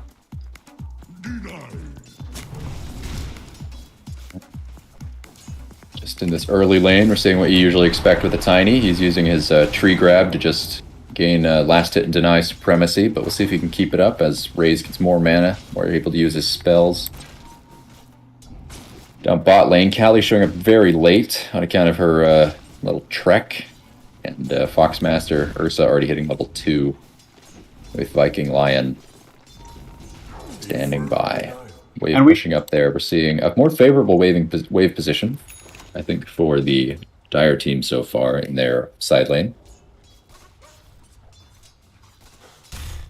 And we are expecting this mid lane to go slightly more poorly just for the Void Spirit, just because from past experience and what I know about the game, Void Spirit's just more difficult to play in the laning stage against most heroes, but he really shines once he hits that level 6, gets his first item, and he can start going around the map and ganking. Timbersaw able to get very aggressive here, actually like trading with the Bane in the middle of the creep wave while taking last hits from the sniper, maintaining those high reactive armor stacks, making the sniper's last hits almost nothing, while his CM is able to just stand by, stack camps. They are favorable creep waves pushed near the Team Wakanda's towers on in every lane actually, except the mid. Mid is very even, but Wakanda Forever able to be very close to towers, going to make it very difficult for them to get ganked or pushed by this Ursa Lion combo. And we see a CM able to TP bottom while her Timbersaw is alone. We might see looks like an early gank from her and the Lion on this Legion Commander Pudge while her Ursa gets some extra XP. So that might be really good for Team Pit here. Dire Ward spotting the Crystal Maiden.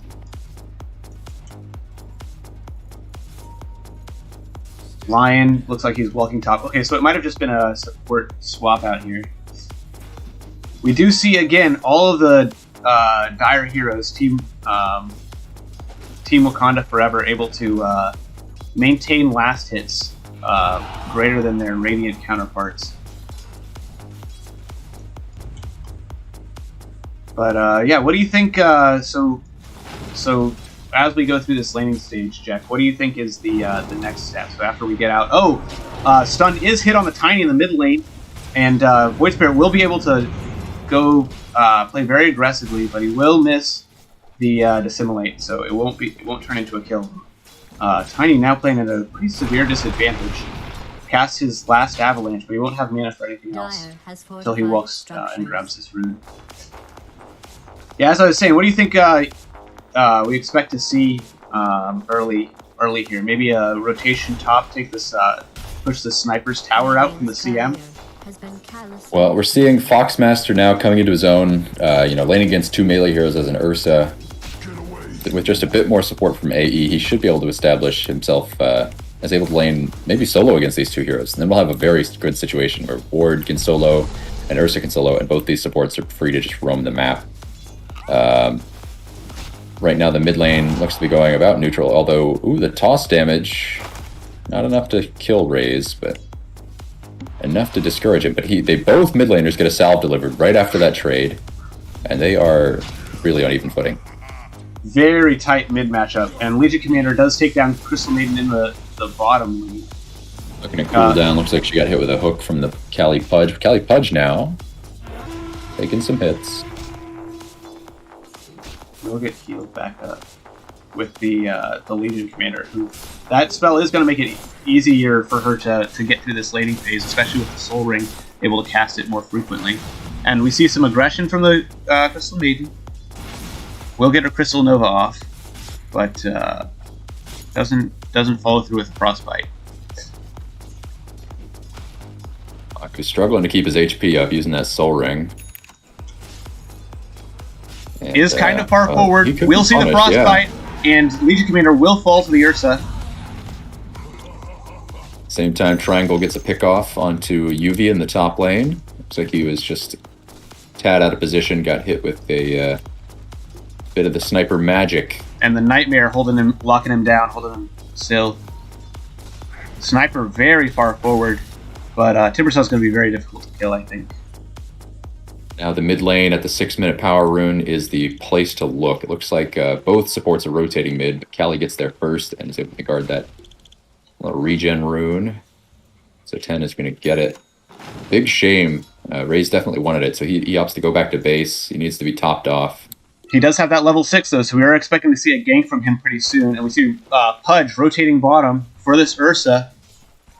He will be spotted This'll come in handy. by the Radiant Ward here, so Ursa will be able to get back. Timbersaw will Ward goes fall down. to the sniper, but Void able to be really aggressive, play on the sniper, get the kill on the Bane, but the sniper will get put back by early rotation. Double kill.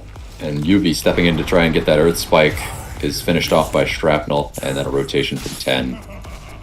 Makes that a triple in the top lane. Dyer's middle tower. Yeah, these rotations from Wakanda Forever, pretty difficult for Team Pit to play into. Any aggression on the sniper is quickly responded to by his entire team teleporting in. But it is space created for the Ursa, who will get some solo last hits for a bit. Middle tower is under siege. Yep, seeing him almost caught up to the enemy sniper. Looks like he's going to be building a Diffusal Blade. He does want that early aggression. Not going to go a farming build this match. That seems to be the way to take it. If he farms for too long, that sniper's going to get to be real dangerous. You really don't want the enemy sniper to be able to finish off 3 items. Then he'll usually have at least 1 save item and 2 damage items. And that is what makes sniper hard to fight. Very close to 6 on Ursa here, and Legion Commander. They're both trying to finish off that last get that ultimate so they can hit their power spike. This lane might turn into who hits it first. Ursa will hit his levels, but Tiny is bottom. Will be spotted by... Oh, is not... I don't think... They might not know... Oh, no. They saw him rotate through this board, so they know he's here. Ursa will salve up. Tiny very deep. And he will get spotted by the Ursa. CM and Lion are here. Stunned from the Lion. Ursa ults and jumps, but will get stopped by the Nightmare from the Bane. Void Spirit also TPs. Will kill the Legion Commander. Tiny DD under tower. Very aggressive. Will get the Ursa with Avalanche. Stunned by the Lion. Toss will not hit the CM. Frostbite, and he looks like he'll walk away. Does have that speed. Oh, Void rotating in. Has his Astral Step in 3 seconds. Just barely misses the stun. Pudges in. Killing spree. And, not enough mana for the Dissimulate. and he will get dismembered by the Pudge. Will fall. Double kill. Tiny very low. Still has an urn on him. Timbersaw will miss the chain though. That 8 health regen, keeping 10 alive. And Tiny will TP back home. Very disappointing if you are the Void Spirit. But they rotated more heroes, you know. Pudge hadn't showed up, that would not have happened. But They did get 214 gold on the Void Spirit. It's actually a 287 gold swing for the in favor of the Radiant there. So actually a favorable fight. hook into a duel, and Otaku gets his first plus 10 damage. Yeah, they have a lot of single target lockdown on this this Dire team here, which will make it maybe a little bit less enjoyable game for the Radiant. Probably going to want to try and team fight a lot more, but luckily they do have this Ursa that's capable of doing that. Almost scouted by the Bane. Invisrune Legion, no duel yet. And we see the Lion teleporting in. We have 4 heroes from the Dire here. Hook into the Rot will lead into a kill for the Pudge. And a 2v4 here, down here. Void Spirit taking the chance to farm up mid. Toss from the Tiny will lead into another duel for the Legion Commander. While the, oh man, so much single target lockdown. The Execution. Ursa, very well coordinated. And Toss and a couple right clicks from the Tiny will finish off the Ursa. Top lane.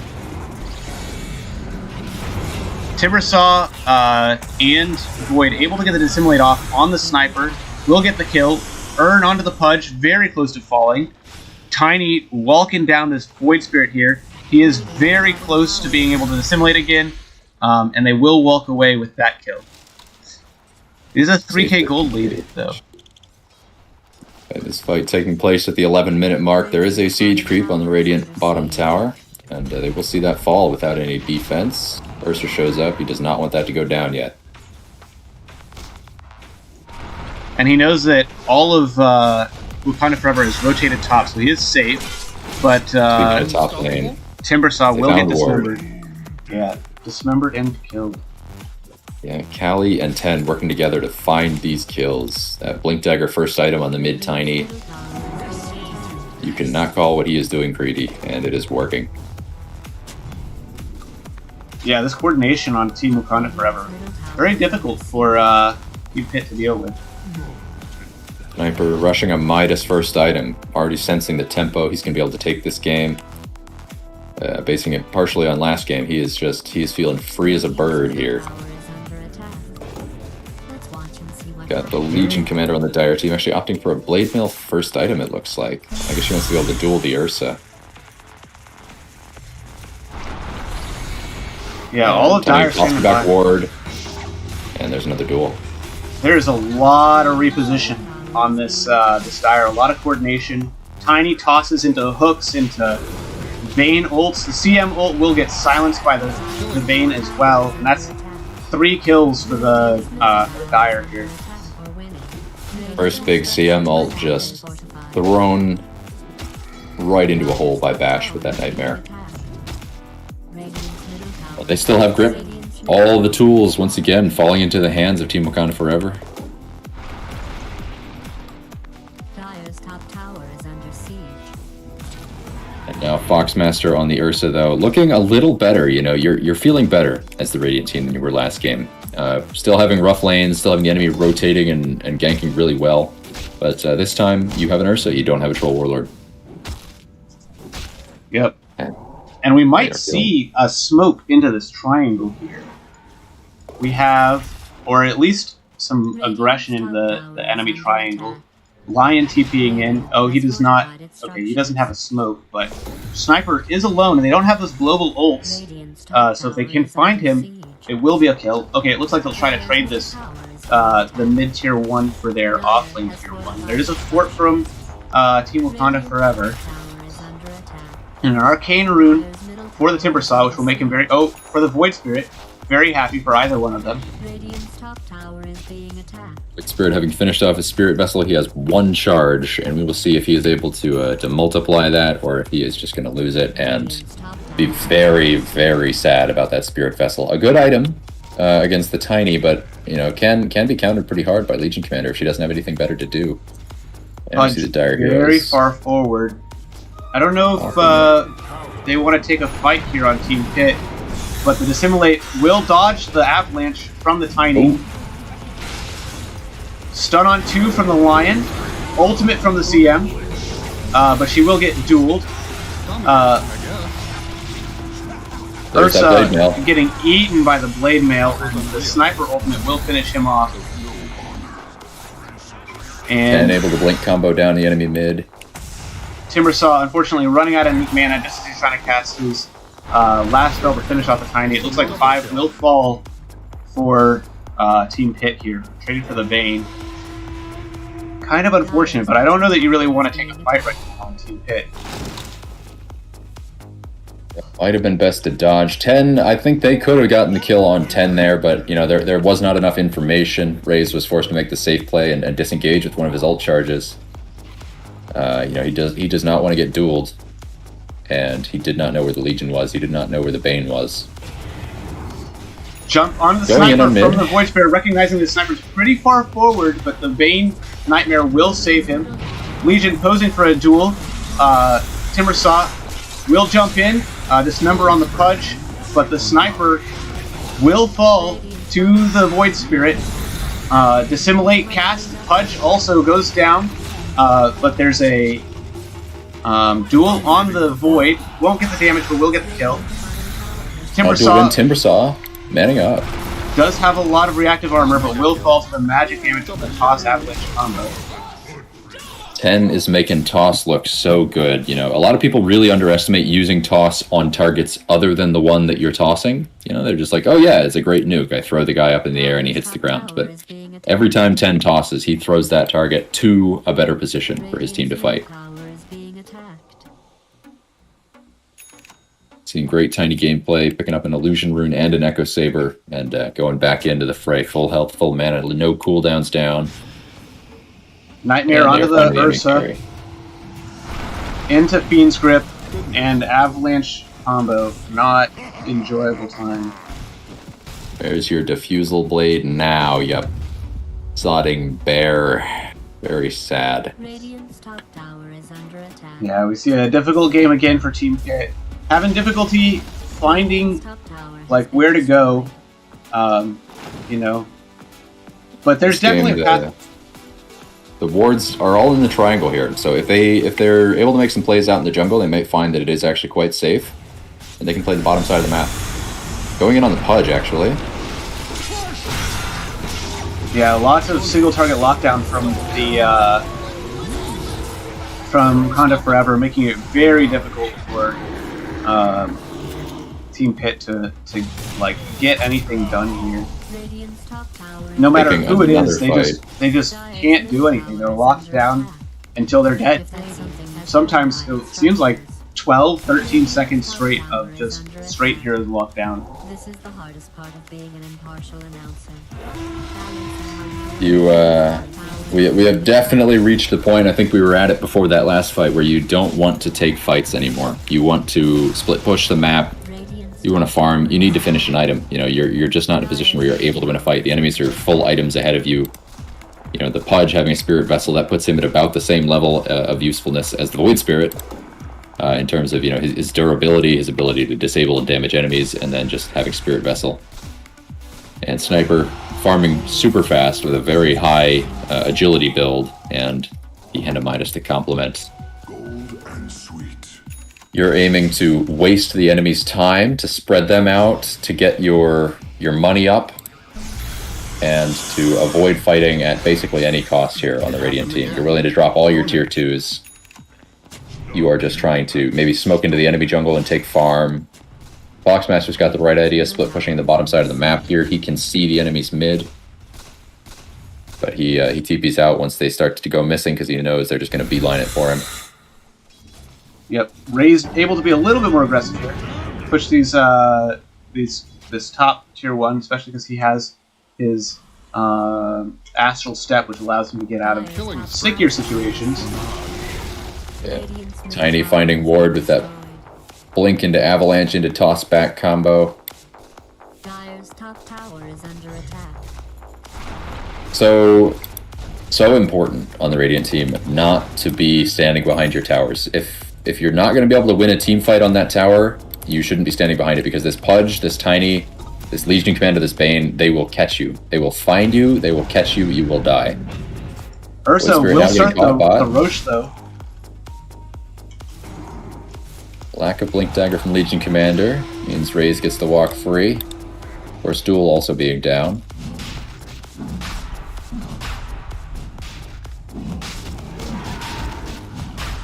Alright, and that's some good team play now by the Radiant. Foxmaster free to hit Roshan. Just about to get the last hit. And that's good. That's the type of plays you need to be making here. You know, Void Spirit abusing his ability to make space, to cheat death. You might want to look into that. Tiny chasing him down while Ursa gets to do a bit of farming here. Radiant's bottom tower has fallen.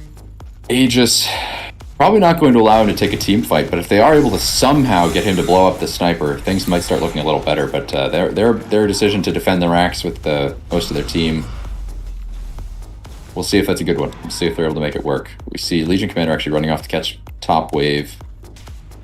Should not expect the Dire to push too hard on this creep wave, but if they do, that's an opportunity the Radiant might be able to punish. Because they see Legion, they know she's not there. The next 20 seconds or so, there are 4 Radiant heroes. But now that gap is shrinking. They do have a lot. It does seem like they have a bit of a harder time pushing to these tier 2s. A lot less tower damage this game than they did last game. It might last a little longer here. This siege might come down to who gets patient first. Tiny jumping in for the toss, but will not be able to get it off. Sniper just continuously shooting that tower. It might take him a minute and a half, but he will kill it if he keeps shooting. 4 staff up on Viking the Lion. That's a big item. We may see him actually able to jump in and catch someone by surprise with a Hex. It is Whatever he does. very aggravating being able to see the sniper just hit your towers from deep out of range and knowing that you just can't get on top of them. Dire's structures have been fortified. And they have the aggressive fortify on the Dire here. Legion very far forward, will pull the duel off. Finger and Hex from the line will not be able to finish the Legion, but the Void Spirit will follow through and grab him. Ursa, very low to the shrapnel, does have the Aegis. Ultimate from the CM, and Dissimulate will finish off the Pudge. Buyback on the Timbersaw, who will TP in on the Bane, but will get Nightmared almost immediately. Avalanche toss combo on the Ursa will finish him off. He does have buyback. Had to use that ultimate to survive the Bane grip, and did not have it this fight. And he will buy himself out of buyback range. Very. Ooh, Crystal Maiden caught. Jump in from the Void. Will finish off the Bane. Jumps the Sniper as well. That headshot making it very difficult for him to stay on top of him, but he will TP out. Radiant's bottom barracks is under attack. Charge up his ultimate again. Structures have been And he might be able to pull this Sniper here. Probably not, though, with this toss combo. Very difficult. 3 heroes. Duel back up again. Dismember up again. Oh, the toss back, and there's the duel. Yeah. Radiant's bottom barracks has fallen. So hard. You know, Tiny with Avalanche range being so high, radius being 400, he can catch you from almost 2,000 units away and just throw you back to his team. It is exceedingly difficult to stay safe from Tiny Radiant's middle tower has fallen. when he's played as well as Ten is playing him. And we see again, Ten being a huge player, playing the Dawnbreaker, playing the Tiny, Radiant's middle barracks has fallen. being very scary for this team to deal with as they lose a second set of barracks and are down 20k net worth. Yeah, Timbersaw locked down and finished one more time. Tiny frozen, but no follow-up under tier 4s. Just these pickoffs. This is that desire to be close to the fight, to be available to contribute when it happens, is just eating this Radiant team alive. Because, you know, there it is again. If they see you, you're already dead. You cannot be spotted by these heroes, and they are just being spotted. Yep. Radiant's top tower has been destroyed. Dire's top tower. Yeah, able to jump onto and destroy anyone. You see this Ursa just desperately farming his jungle here, trying to find any kind of farm so that he can get back into this game. Top tower There's another double pickoff. Spree. Double Again, if they see you, you're already dead. Just excellent team play from Wakanda Forever here. GG is called, and that'll be game 2. Very difficult game. Very difficult game. Well, let's. I have to go use the bathroom, but let's see if we can pull in both teams for an interview, talk about the game afterwards. Obviously, what could they have done better, and maybe what was going on behind the scenes. But I will be right back. Alrighty, I'll take over the stream for now. Then you won't be able to see any visuals other than the post-game screen, but you won't need them. That's all you need to see. So I'm going to go ahead and pull in the winning team here. Going to hop into their call and drag somebody out here. Who do we got? Let me see who's willing to talk. You want me to start the lobby? Well, that was the second one in a row, I believe, for Team Wakanda Forever. So that does conclude the series. All right, They are fair enough. the winners. So we're going to do some post game interviews here. Let's see who wants to hop in here. Let's grab the International Otaku. I have to My screen isn't tall enough to drag him all the way up here. Hold on a second. Let's see. I think I can move him from here. Move to yes. Welcome. Hello. Hey. So Enter's out for the moment. He'll be right back. But congratulations on your 2 decisive wins. Very good gameplay from everybody. Thank you. Yeah. How did you ever feel like it was close, or were you confident the entire time?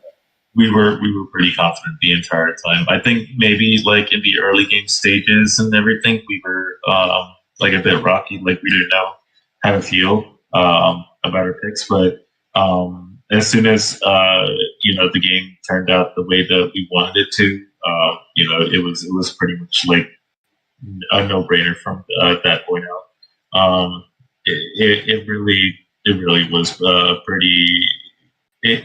I wouldn't say it was too confident because we were still wary of them. Like they still made like a couple decent plays. And if they were given the space, they definitely would have been able to make the plays to counter us. But honestly, we were pretty confident throughout.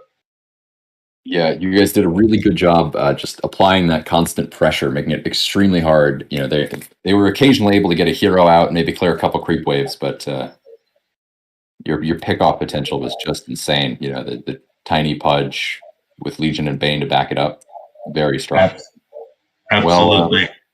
Well, yeah, thanks a lot for coming in here. So your laning stage here, you were laning it first against the Ursa and the Lion, and then a couple minutes in, they decided to swap out, give you the CM instead. How was that? Honestly, I wasn't really too worried. If anything, I was a bit more scared of the Lion than the CM. Personally, just because of the fact that I was able to easily purge off whatever CM was able to throw at me. So, given that, I didn't really feel anything. If Lion was there, what I think would have happened is Lion would have been able to suck the mana out of me and Ali. That way I wouldn't have been able to make any of the plays that I did earlier. And I just got so much farm. Like I got Soul Ring, I got Blade Mail, I just kept on getting the damage, and then soon enough I had enough for an armlet and a blink, and that's it. That's all she wrote. So I had more than enough damage to be able to go in. Pudge had, 20 something flesh stacks or something. So we were really strong. I got all the farm that I needed. I got all the damage, just because of the dual damage. I think parts of the game I was underleveled compared to how it would usually go. But honestly, it was still pretty much a real no-brainer. Right on. Yeah. So you're thinking they could have made it harder on you if they were able to keep the Lion in that lane. Absolutely. If you just suck them on, because I'm pretty sure once if we go on a replay or something, as soon as he got to top lane, it was a bit hard for him to suck them on just because of the Bane. Whenever Lion would throw any kind of spell, especially the monitoring, he wouldn't be able to easily just catch him. Meanwhile, if he was staying bottom, what he could have done is just while the Earth. Oh, welcome back, Enter. Sorry about that. No worries. But what I think could have happened is if Lion stayed in, he could have easily sucked the mana while the Ursa was going on either me or Ali. So it really was. It really was in my opinion, a downfall of them. Ever since they swapped around the Lion and the CM. Well, I'll be very interested to talk to them and see, maybe what their motivation for doing that was. And it is Ali, you've confirmed. Have you mentioned that to them? Have they confirmed? I've been wondering, is it Ali? Is it Ally? How is that pronounced? So Ali. It's Ali. Okay. Now we know. Well, thanks so much for coming in here doing this interview. I'm going to see if we can get somebody from Team Pit in here. And we will see what they have to say. I'll go ahead and slap you back into your team's voice chat here. No, slap me, Daddy. Now I don't want to. Okay. And let's see here. We have Foxmaster sitting in lobby chat. Let's see if we have anyone. Pit has emptied out. So I'm going to see if I can get Foxmaster in here. I'm going to hop out there, check on him. I guess you two can discuss what we'll be doing here with the next series again in about an hour. And in fact, we should have a series kicking off. Is it now for the second stream? Yeah, just about now. 5 minutes. We should have Team High Ground playing, I think, Team Vern. Yep, Team High Ground versus Team Vern on the second stream. Should be kicking off just about now. Very excited. Team Vern and Team High Ground, both. Well, I expect all the teams to be pretty strong, but Team Vern is a 5-stack that we've seen before. So we saw them play Girls' Generation last week, and we saw a bunch of players, a couple of players from Team High Ground.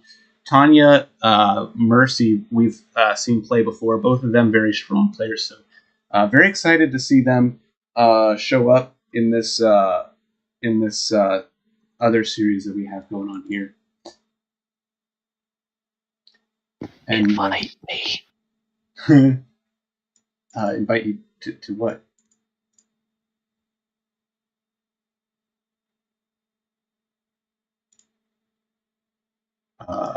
Toji?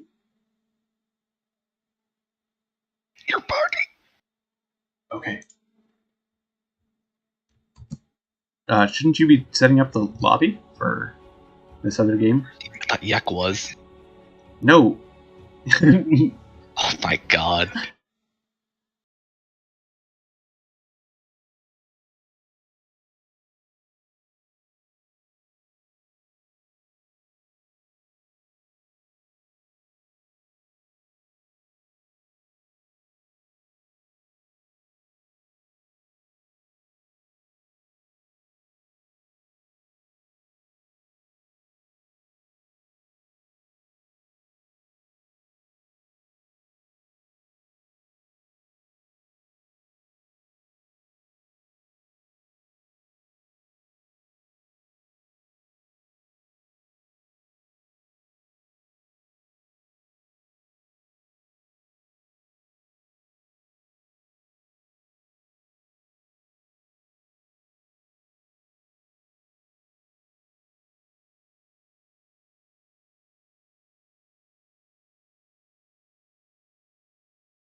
That's fine.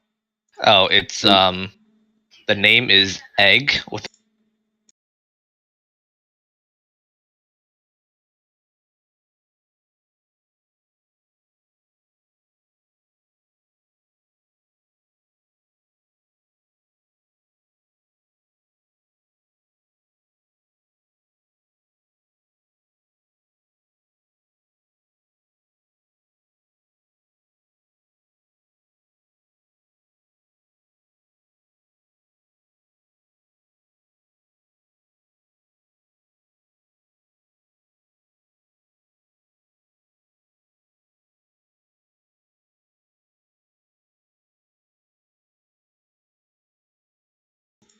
All right, we'll be back in about an hour.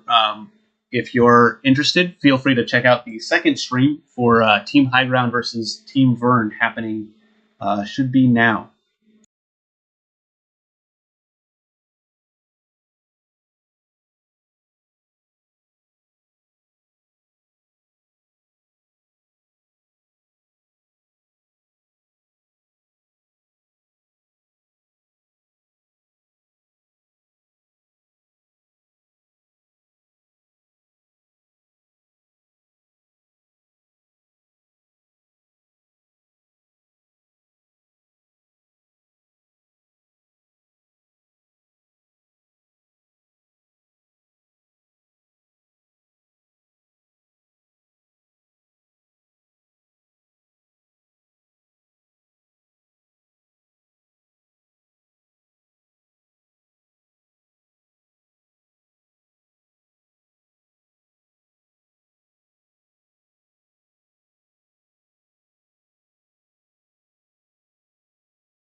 Sorry for the delays. We're currently waiting on one more player from Team Triangle to show up, and then we will be able to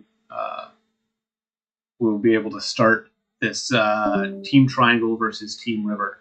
But while you're waiting, feel free to watch Team High Ground versus Team Vern on the second channel.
All right. Excellent.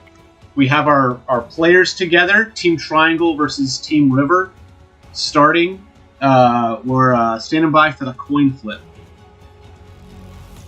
And ready from both teams. So expecting, we'll see, expecting a really good game here.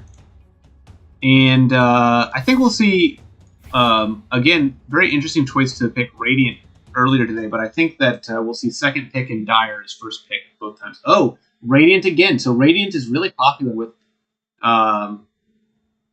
with the teams today, from what I've seen. At least the series we've casted, Radiant has been the first choice. I wonder if there's definitely something that I'm missing. I need to I guess I need to brush up on like what the bonuses are for Radiant win rates. And then second pick, definitely a strong choice. So Team Triangle will pick second pick. Team River will grab the Radiant. Second pick, very much expected. You have more time to prepare and respond to what the other team is doing. All right, and River picked Radiant, so that means the teams have to be swapped around again. Right on.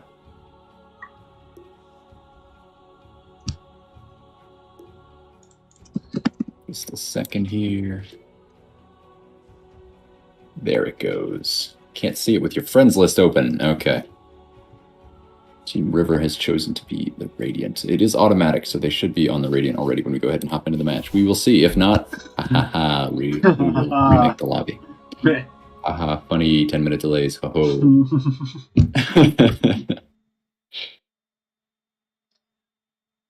Yes, and it is taking a minute for players to connect. Actually, really interesting that this is the one that we might have some slower connections on, considering a lot of the players on the other game are... Okay, and Team River is on Radiant.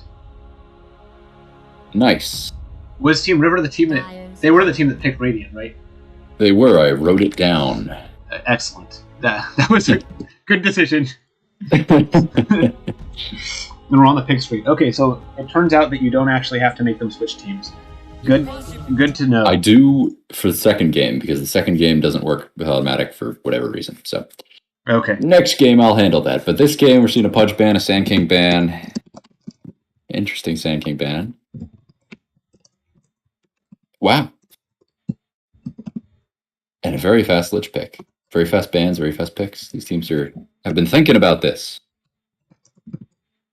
Yeah, we have some strategy here, some coordination. You know, obviously the meta and the bans on the Pudge and the Dawnbreaker, but also some respect from the Marcy and the Sand King. Marcy may well be a meta ban. That hero is very useful. Can often man fight and kite out a carry in the late game, but also has some of the best catch in the entire game for the entire laning stage and beyond. Just being able to, not have to buy Blink and still have that jump in and dispose, but also being able to buy Blink and dispose and then jump back out. 10 seconds to go. Yeah, being able to be in and out of fights, especially when we've seen these really longer fights between these teams here, where sometimes the heroes end up coming back up, where you can jump out, heal back up, get back in again. Very strong. It's like having an extra hero. Whereas the ones that maybe they go in, Jakiro, right? He goes in, he uses his spells, and then he has a hard time getting back out again. It's a lot of the time it's drop all your spells and you're done. See a Mars here, good for the control AOE. Lots of stun. I'm a big fan of Mars. Very strong off-lane hero. And then the Sniper, a popular hero that's been in every game we've casted today so far. So three out of 3 here. Interesting to see him second phase picked, though. That does give you plenty of time to counter both the core and support sniper roles. Not something you often see as an early, first 2 picks sort of hero. I do want to confirm, Enter. Do we have the stream video source set up correctly? Ideally, it should be. Yeah, it's just going to be on a 5-minute delay. So yeah, just making certain there. Want everybody to see what we're seeing here. So Naga Siren ban. That is not something I would have expected. I am not certain what that's all about. I think that some of these players have played together in previous tournaments. Plate specifically has Plate and Daddy T have definitely played in a previous tournament, and I think they recognize somebody on Team Triangle, maybe Ghost Hamster. So I'm expecting that's a respect ban of some sort. 10 seconds to go. Interesting to see OD banned out. I hate OD. They hate OD. I like them. Yeah. The enemy of my enemy is my friend. Yes, I think we talked to Plate last night. He seems like a man with a plan. I expect that if he's picked Sniper, second pick, he knows what he's doing. He knows why he's doing it. And there's something that's fallen up here, something devious. So I would definitely be wary of what seems to be, what might seem at first to be a bait Sniper pick. Drow ban from Team River. And Void. Okay. A Grimstroke ban. So that, for Team Triangle, that tells me they are considering a Pangolier, which is interesting to see with a Mars. But that is about the only information I get out of the Grimstroke ban, other than, they know a player who's good at Grimstroke. But does Pangolier bounce off of Mars balls? I could not tell you that. This game does not have that level of consistency, and I don't think I've ever seen the two interacting in that way. Yeah, because usually you see them both offlane. But if you saw it mid Pangolier with an offlane Mars, and Pangolier bounces off the wall spot, wow, fast return pick on the Axe. We actually saw this in the other game too, Team Vern versus Team High Ground, the Axe into Dazzle as a response. And what they said there, I kind of agree with. The Axe does cull the Dazzle Shallow Grave, but the minus armor and the heal on the Dazzle, not really fun for the Axe to deal with. While he does counter the ultimate, the rest, or the Shallow Grave, the rest of Dazzle's abilities make Axe pretty sad. Cancel his blink, slow him down, reduce his armor. What are your thoughts on that? Oh, and the puck pick too. That's always been the Axe Dazzle setup there. Is Dazzle is exceptionally good against Axe in lane, and Axe is exceptionally good at just canceling out Grave, which makes Dazzle a considerably worse hero in team fights. But we'll see which teams are able to make it count here. Most likely it's going to be Axe in the off lane, and we're going to see Dazzle in the safe lane. So we've yet to see a likely safe laner from Team Triangle to decide how that matchup might go. Axe could lane with Lich, always a very solid little duo. He could lane with Sniper, and he could lane with their last pick here. It's really hard to tell. But most likely a Lich or a Sniper. Dire team banned. Yeah, Juggernaut Axe Sniper finally getting can be banned. very not fun. Yeah, actually, kind of Oh. surprised we didn't see an earlier Juggernaut pick, but I guess maybe Team Triangle was considering they could either get Puck or Juggernaut, but not Dire both. team banned. Wanted to make sure they had that Dazzle. But there's also a large Ooh. chance they just didn't want to play against Juggernaut. Sorry. Team Triangle read like a book, going for that late phase Lion ban, just gave away their Medusa, and Team River smartly banned it out. So Bluesy now 20 seconds trying to come up with a better backup plan, because yeah, banning out the Nyx and the Lion in the late game, you are telling your enemy, I am picking Medusa. Silencer pick for Team 10 River, seconds that could to be very good. You know, Dazzle, Puck, Mars, Jakiro, those are, they really want to counter initiate, and Silencer is the anti-counter initiation hero. And we'll see that they still have Axe for good initiation. Lich Sniper PL should be able to provide enough damage. You know what I'm Sturdy seeing Draft. here? I'm seeing What are a you seeing? Spectre. I think a Spectre is the hero that rounds out the Triangle draft right now. Gets on top of the Spectre. Sniper, makes Lich sad, gets on top of the Silencer, and then really doesn't care. Like, can just farm on the other side of the map while Team River has to like walk around everywhere like plebs, and still just appear in fights with her ultimate. The Silencer legitimately just cannot be alone if the Spectre gets agged. And then on top of that, Spectre with a Mjolnir farms pretty quickly and makes PL's life very difficult, because she's large, she's got that dispersion, and then the procs off the Mjolnir really make him not want to hit her, which, you know, as a PL, it's very difficult as a PL to bring down an enemy hero without attacking. Well, I like it. I don't know if they'll see the same thing you see, but I very much do agree with your take. Spectre could go very well here. She will have to lane against Axe, but with the aid of Dazzle, it should be manageable. I don't think that Lich or Sniper or Silencer plus Axe could be a little bit much for Dazzle to handle, but we'll see how they lane it. The other thing is they could swap the lanes around, have her go top against the Phantom Lancer, which she has a little bit of an easier time, and then it's just her versus a Lich PL, which, I mean, not a great lane, but still significantly better than trying to lane against an Axe Sniper. I'm expecting to see here something to the tune of a Luna, perhaps, possibly a Sven. Oh Hey! wow, and he's nice. Right, speak Good of the call. fish devil, and there he is. Half fish, half whatever the hell else he is. Sven is here. Yeah. So Sven picked as a PL counter. Bit of an old school technique, but could work out here. Just all depends on how they play it. So I'm seeing two very square even drafts here. I think PL going to be a little easier to play, being played by Plate as well. Plate being a fairly high-ranked player for this tournament. And, well, we'll see. Edge Temper, high-ranked player, playing the Mars, could also do very well against the PL. Is That Sven would a be the lane fish? to watch for me. Sven is half fish, yes. Oh, I didn't know that. Yeah, he is a half fish, half something else. So his dad just found a mermaid and they performed intercourse? Well, then I he'd be guess. 1/4 fish enter. So I don't know. I don't exactly remember what his background story is. I just remember everybody thinks he's weird because he's a half breed. He's a fish boy. I assume that also has to do with either his weird sweater or skin. I don't know what the blue shit on Sven is, but all we Interesting. know is he's a weirdo in a cool hat. Well said. Well, I'm Enter. This is Jet. We're casting Team River versus Team Triangle. Game 1 right now. Jet, you want to take us through the Dire Heroes? I do. So on team trying my patience here, we'll start off with our mid laner going boldly to check out on a ward. Ghost Hamster. Not going to find a ward. There isn't one there. Playing the Puck. Edge Temper. Offlane Mars. What a guy. Look at him. Not entirely sure what he's doing in that spot, but it looks cool. It does look cool.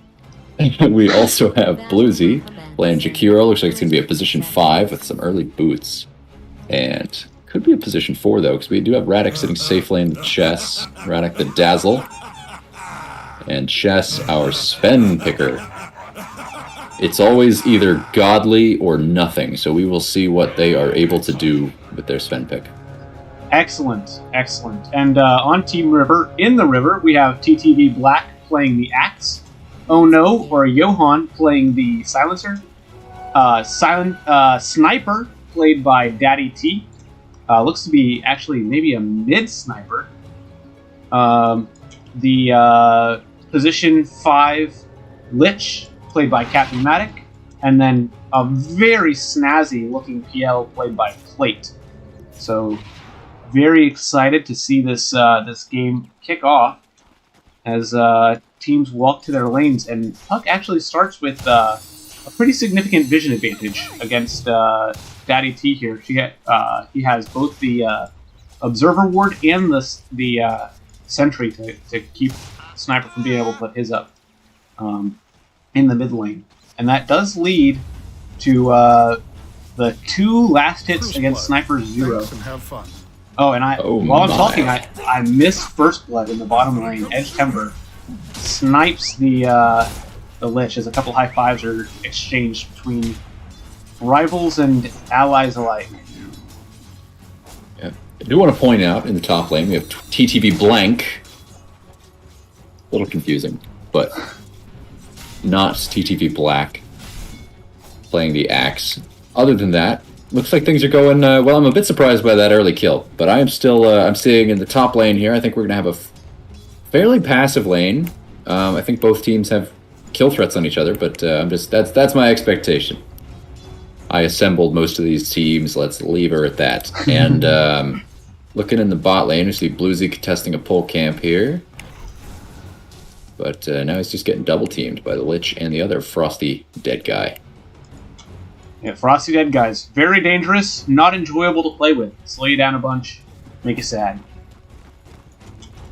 And this is honestly not a terrible lane for Sven, but I'll be honest with you, I wouldn't want to take it. Silencer constantly stealing your health and mana or intelligence with glaives, and Axe just able to walk right up on you and spin the crap out of you. Not enjoyable. And Silencer right now just eating those glaives of wisdom. Silencer, a very wise hero indeed. In the bottom lane, we see PL rushes towards Bluesy, but not able to finish him off. Jakiro making it out with about 76 health. He will have to walk back to base, though. Leave an Edge Timber alone, grab some, maybe pick up level 3, who actually been having maybe a bit of a rough lane. He is a level below the PL and on level with the Lich right now. Yeah, only one deny coming out from the PL. So, looks like it was a bit of a slight difference. Silencer will fall to the Dazzle. It's a little aggressive there, tries to go for the Courier. He does get the Courier, but eaten attacks from the Creeps and the Dazzle and the neutrals. Not an enjoyable time for a very low armor Silencer. Blank trying to go for an early wave cut, but Dazzle's saying, nope, not in my lane, not yet. And he has to walk away a bit with it. Captain Matic in the bottom lane, walking away, is slowed by the Jakiro. God's Rebuke is up, but the Sphere will finish him off. Within that tower radius. Tricky stuff. We see so both. So far, farm.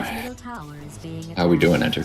We're doing all right. We're doing all right here. Puck owning the mid lane, got 4 more CS than his opponent here. He no level advantage yet. In fact, just a little bit of experience gain. And Sven also doing very well. All of the Dire heroes are able to keep up with their Radiant counterpart, or actually beat them out. But except Mars falls behind Axe right now, so still very, very close game. Last hit's very close, and Sven being forced to last hit under tower for a pretty significant amount of time here. In the bottom lane, Edge Timber very aggressive on the Mars, but it backs up. Bluesy very far forward, will get sucked in by the Lich. but no mana to really follow through. So lots of more harass on both teams here. This is a very interesting dynamic in the top lane, and I've seen this before too, where I feel like you want to. There's that duality of being in the top lane. Okay, Grave out on Dazzle, leaving that.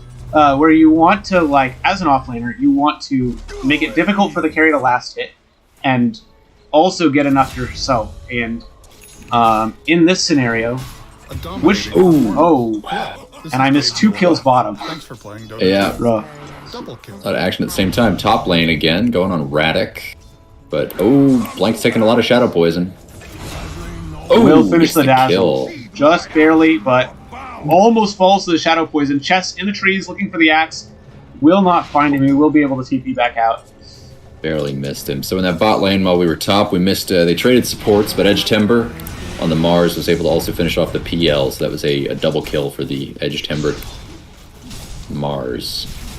Now we're seeing more aggression onto Bluesy. Jumps on the Jakiro, will get stunned. Lich falls to the Spear of Mars. Mars turns around, comes to the PL. Sniper TP's bottom, and will finish off the Jakiro. Forces the Mars to rotate out, but Puck, counter rotation. Will does have the coil available. Orb forward. Oh, the triple bounty rune. He's gonna get them all. Yeah, Edge Timber just can't keep up. Nothing there on the TP from the Puck. Pretty good from Sniper there, being able to get in, get the kill, get out, and force the Puck to rotate with nothing. Getting nothing from it. That's 100 gold that the Puck just lost on TP, and a whole creep wave of experience. Man, this Mars and PL are very aggressively back and forth constantly. Yeah, they are neck for neck and neck. Yeah, neck for neck and farm. But we're seeing Sven is having a great time up top. Sven has the most last hits in the game by a long margin. So while Radic might be getting punished, it's paying off for Fishboy. Yeah, I was trying to ask you earlier, but we got cut off by this constant aggression. We're gonna do it again here. It looks like it's Puck. Haste runes bottom. Will orb in, coils the PL, and then nothing to follow up for the minute. Orb comes off cooldown in just a minute. God's Rebuke will bring the Lich low. Spear will finish him off. TP from the Silencer. Orb back again across the PL, who will dodge again with the juxtaposition. All of Dire very low here. Puck almost gonna fall. Will orb, and Blink gets away safely with just 45 HP. PL still going forward. God's Rebuke and Spear will send him back. Sniper very slow, but the call from the Axe will make the Mars slow down enough for Sniper to start walking forward. PL comes back, jumps the Jakiro, brings him very low, who will fall to the shrapnel from the Sniper. Someone had to die. Axe managed to run that whole way without his boots. He just now got them delivered on the courier. I was very surprised to see the Axe there, I'm going to be honest. I was not expecting him at all. Yeah, I think Oh No on the Silencer and Sven, played by Chess, were the only heroes still in their lanes during that, and the only thing that happened was a position 4 got killed. So the Sven will be very happy about that. Yeah, he is pleased. PL being involved in the kill, maybe a little happy, but overall still just wishes he had a little bit more time here. Captain Matic. God's Rebuke and Ice Path. Spear will stun him, and he will fall to right click from Mars. And there's a stack for this PL to take. Nice. Yeah, so I was trying to ask earlier is, like, as the Axe, you know, typically you do want to force the creep wave on the towers constantly so you can run under, push them, and take them, but in this lane where you have difficulty doing that against the Sven Dazzle combination, do you think it would be better to just try and pull it closer to your tower and hold it there? Well, let me interrupt you real quick. Bot lane, they're trying to contest that stack from PL, and Grave out on the Jakiro. Oh, Puck hops in the background, knocks plate out. Finds the PL. Arena of Blood will be up. Ice Path into God's Rebuke will finish Silencer in the Lich. Dire, that's where those big R circles, where they make a difference. Dream Coil secured a kill on the puck. Mars, even a little sloppy Arena of Blood, got him a double kill. Middle tower is being attacked. Whereas the Radiant team's just having a little bit of trouble until Axe gets Blink, trying to actually get these kills to happen. Axe doing pretty well though for himself. Does have the most last hits of anyone on his team. Yeah, we are. So back to what you were talking about here. So yeah, as the offlaner, it's always tough, right? It's, do I favor myself or do I favor, fighting the enemy carry? Do I favor ganking? What do I do? That's your trouble. Is you usually have options. Mm-hmm. In this case, I think keeping Sven poor is his #1 priority, and he's got the Vanguard. That's the right build to do that. Vanguard, and then you'd actually finish Phase Boots often against a hero like Dazzle, so you can try and bait out the Poison Touch and then just run before he can click you again. But he's having a bit of trouble making it happen. Sven has a good ward. He can generally see what's going on. And so Axe just always pushing the wave. He doesn't really want to tower dive the Sven to stop his farm. So I'd say his second best bet, Bottom tower is being attacked. besides impoverishing the Sven, is going for kills. Very aggressive Dazzle will get stunned, called, and cold? Cold? Cold? No Culling Blade from the Axe. Dazzle will still fall. I guess he was trying to give the kill to his Silencer. But in the background, Sniper will finish the Jakiro and bring this puck very low. Yeah, interesting. I wonder if he just forgot that Blade goes through, or he was maybe just trying to get the kill to the Silencer. But it will... It's hard to tell, yeah. Was he waiting for Silencer to get in range? I think Silencer already was, so maybe he was saving mana? He's full mana, I don't know.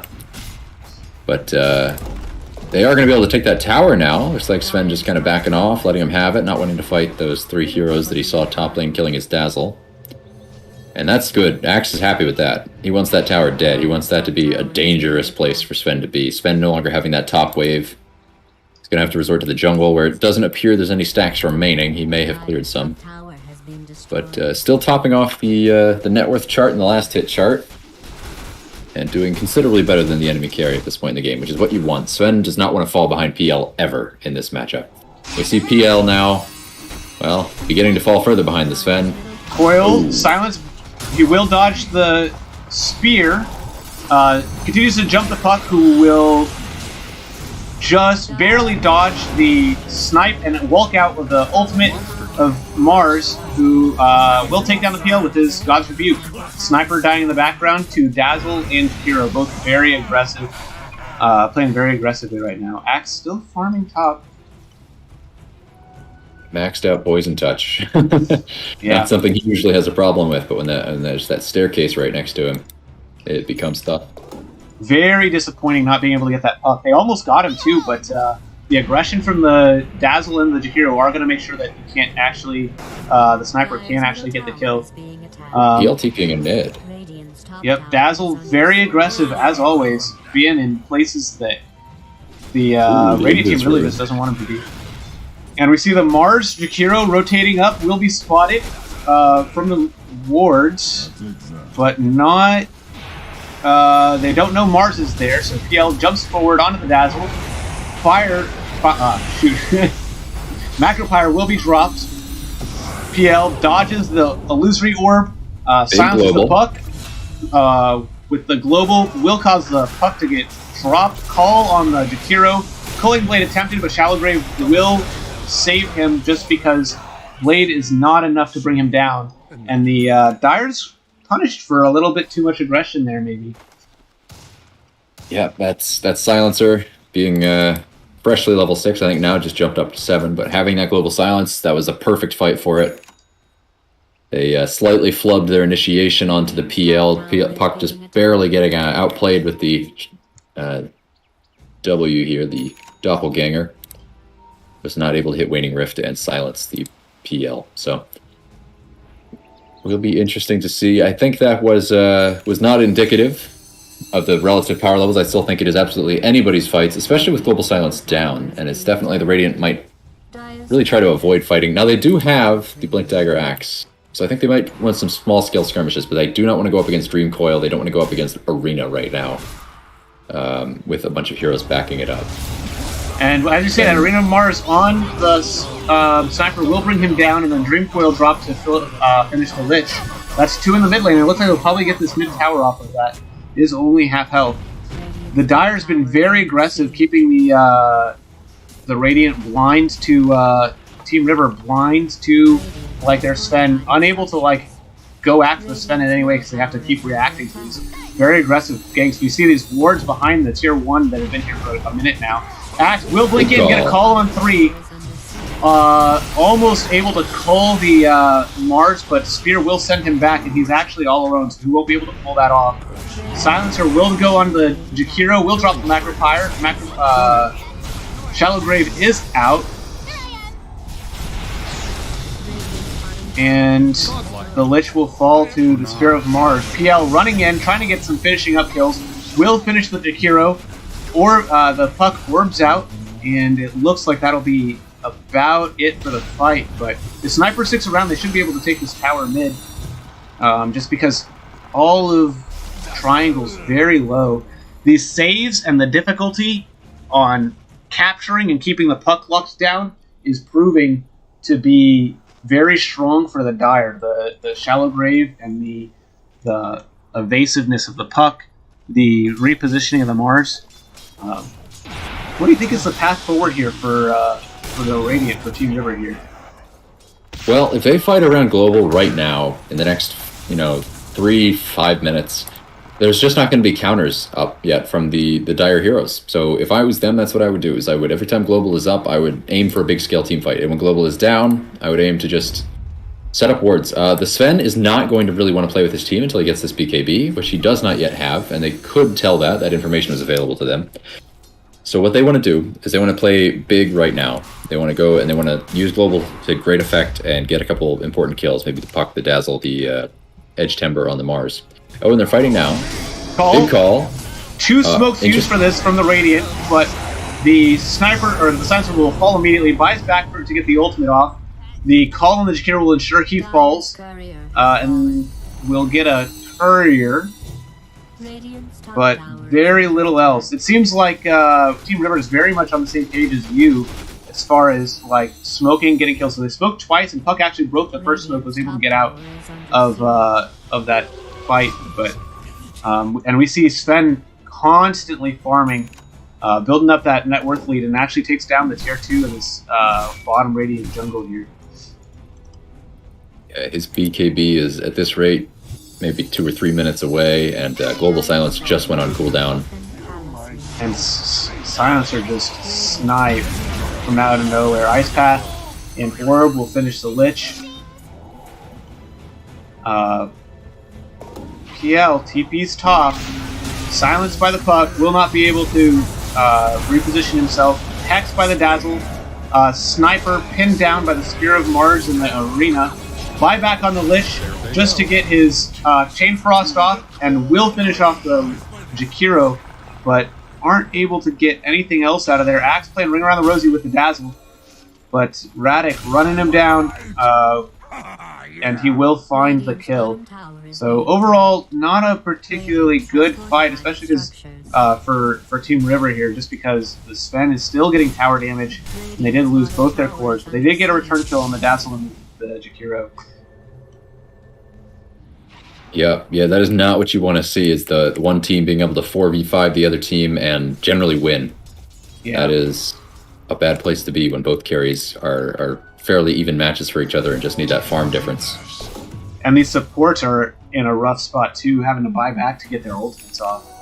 Not an enjoyable place, but we'll see. Yeah, seeing both supports 1 or 2k net worth behind their counterparts. We're seeing all the cores on the Radiant team poorer than their Dire counterparts. An 8k overall net worth difference that is very evenly distributed, but mostly on those carries and supports. Axe will walk down the Dazzle. Global Silence is used. Counter smoke from the Dire.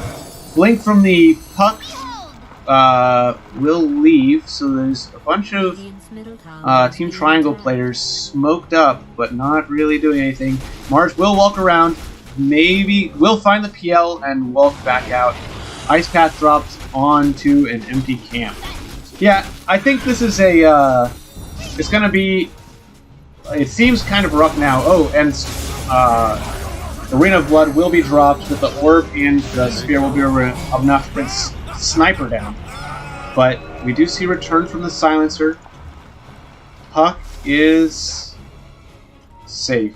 Yeah, it is. The thing to remember too is that it's very difficult to push high ground into that sniper, especially with those constant shrapnels. I know you have your blinks and your puck coming in, but really you don't want to have to push high ground in a sniper really ever, because you have to a lot of the time go through the rest of his team, not to include an axe, a lich, a silencer who can stop what you're doing in the middle of a fight, and a PL who's just going to eat up your supports in the backline if you manage to try to get to the sniper. Yeah, what we are seeing now from the Dire team, though, is they've got that BKB on Sven, they've got that Yule's Scepter on Puck, and that allows them to avoid losing fights to Global Silence. So that's really scary if you're the Radiant team. Call onto the Sven, but the BKB and the God Strength will be used, and it will make Axe will fall. That was pretty rough. They're all gone. They're all gone. They're dead. Axe they are no more. Very close to his blade mail, though. That's going to be a pretty good point too for when he gets that off and he's got the Sven hitting himself with the blade mail, call, spin. Maybe if he gets his shard off and starts reducing the amount of damage that he does to him. But until then, I mean, we do have Axe and Global Silence up in right now. Coil is dropped on the Silencer. Global Silence used. Puck will Yules himself, and dodges the call. Orbs out, and the Tier 3 will fall with no casualties from Team Triangle here. Off towards the Roche pit. Cutting some top wave maybe as well, just trying to cement that map control. They got the mid wave, they got the bot wave, they want that top wave as well. And Bluesy's doing a good job making sure they also have vision in the enemy jungle. This Sven is everywhere. The PL will find him, but he will get stunned. He is alone. The Dazzle can walk towards him. He gets speared by the Lich and ulted by the Sniper, and that will bring down the Sven. 563 gold going to the Sniper. Spear of Mars will knock down the PL, but it won't be enough to finish him off. PL juxtapositions onto the Dazzle, chasing him down. Grave is still up. Sniper ult. Grave will save the Dazzle. Heal, and he will hex the PL, walk away. Jakiro dropping very quickly to right click from the Sniper, sitting in the Micropyre. Puck TP's in. Mars walking forward with all of his abilities up. And Puck jumps forward, orbs forward, silences the Lich, drops into orb, will dodge the PL, and on the other side of the map, Axe will get the call off onto the Mars, drops Ring of Blood on nothing. PL is coiled by the Puck, but will break it, get silenced, and drop to orb. Temper was there, actually able to jump forward with his Tumbler toy and get the arena onto Sniper, which got him the pick off. Sniper was already down to about 500 or 600 health, so very easy kill for him. Oh, I didn't even see that. Nice. Yeah. Significant pick off there. The level 8 Silencer running from the 16 and 18 enemy team. Not going to stand a damn chance as Puck becomes godlike. We see Edge Timber, 14 kills and 0 deaths. Puck with 11 kills and 1 death, and Chess with only 1 death. There just is not a lot of dying going on from these Dire cores, and it's showing in their ability to get away with things. You know, Mars was 1v3 trying to finish off that Sniper, and he just didn't have any problems doing it. He got out, he still had over 1,000 health. He was quite happy. See PL going the Manta style, presumably as a counter to Puck's Silence, but an interesting first item to see. And then heading into a heart as well. He just wants to be a little beefier. We will see if that beef is enough to withstand God's strength.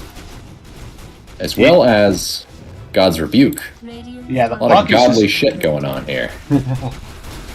Somehow we have a lot of godly stuff going on and still no Zeus.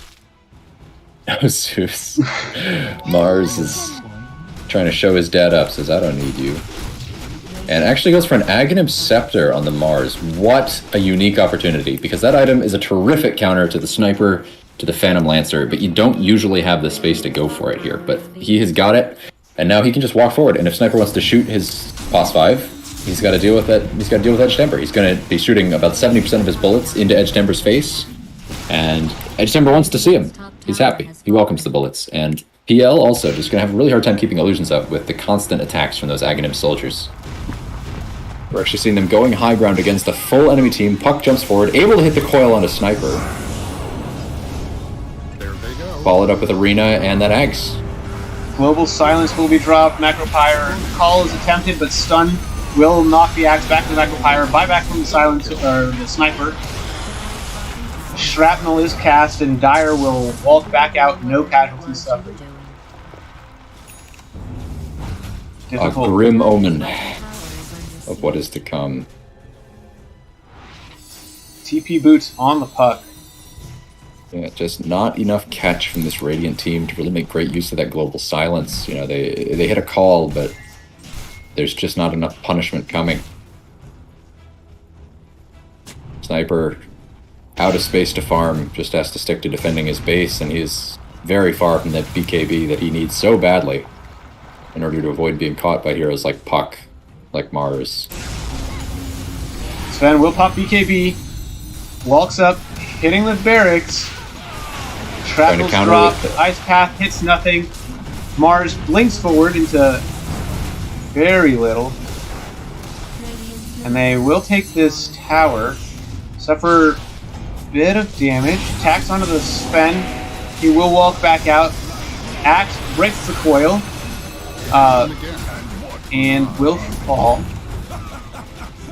Silencer narrowly dodging the Spear of Mars. Sven jumps forward, and Sniper almost falls to the Witchblade from the Puck. Puck will fall in that fight, though, given 1,000 gold to this Sniper.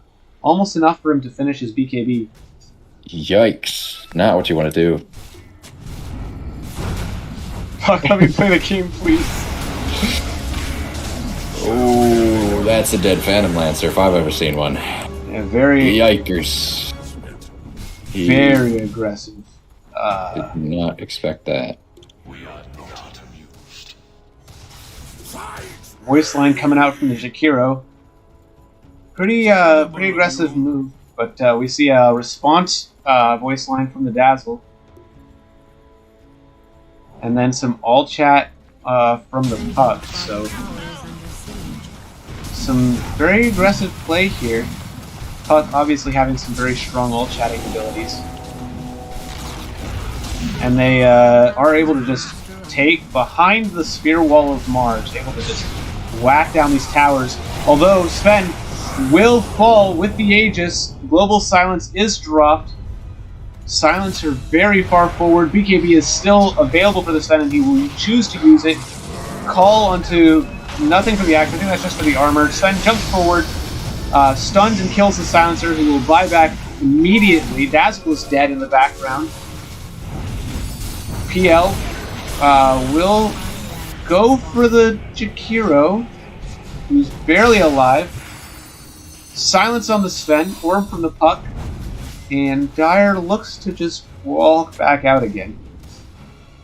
Man, if you are River, you need to figure out how to hold on to these barracks. So the game's gonna get pretty hard if you just let them take all these. These fights are close. There's very close, and there's a lot of ways that you can see this about to go some other way. Call just barely misses the Puck. He just barely saves his own life. Yeah, very difficult game. I don't know how much longer the game. I'm just trying to bait. I'm trying to throw PL or Sniper into compromised positions and counter-initiate with the Axe, but you have to time it because it could be very dangerous. If Axe blinks in just on top of a Puck Silence and can't get the call off, Sniper just dies. So it's that BKB that he's queuing up is the item to have, but it is, again, it's so far away when you're locked in your own base and you can't farm. So they got to hope they can figure out, where the enemies are playing and try to play the rest of the map. With the risk of being caught under a ward, they need to be taking these risks, because if that Sven hits their high ground again, they're going to lose those racks. Unless they get some kind of miraculous call play. PL actually trying to do that, getting caught.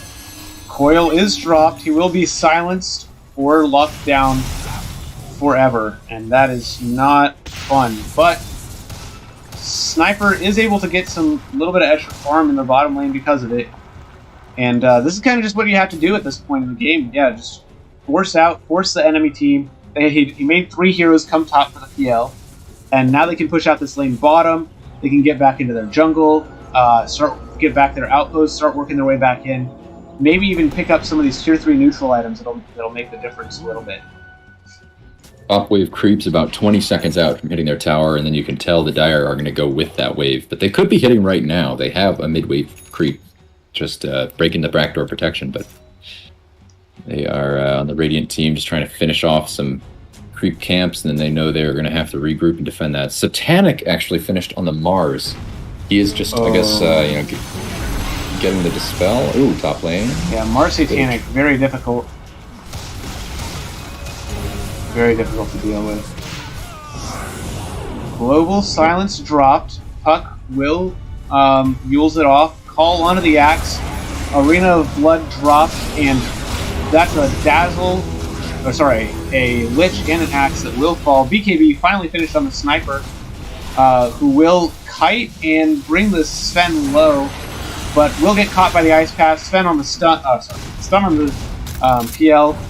Bolt from the Sniper will not kill the Sven, and the Sniper will lose his life for that. And GG is called by Team River. This coordination, constant lockdown from the from Team Triangle, proving very difficult to handle.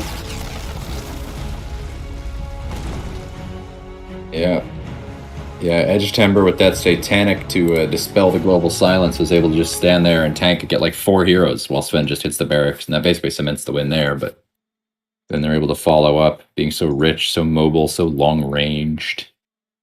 Just hard to deal with on the defensive side. All right, and it will be just a minute, and we'll be back with Game 2.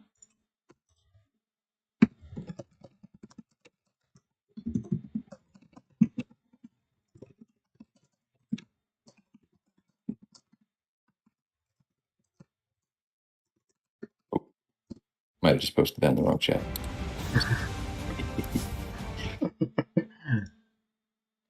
A little bit of technical difficulties. Wow. All right. So, as Team River, what do you think you do going into Game 2 here? What do you think you do to turn this around? As Team River, I mean, they weren't far off, but it was just some clean play and from the Dire team, and a bit of a lack of, again, they don't know each other that well. They don't know what they can get away with, so they're opposed to taking risks. But I mean, really, their problem was they were not able to make plays with the global silence. It didn't work out. That was their game, and it slipped through their fingers. But otherwise, the bot lane went a little roughly. Lich got caught a few times, ended up a bit underleveled. You know, an early Lich ult could have been a very solid tool for them to use.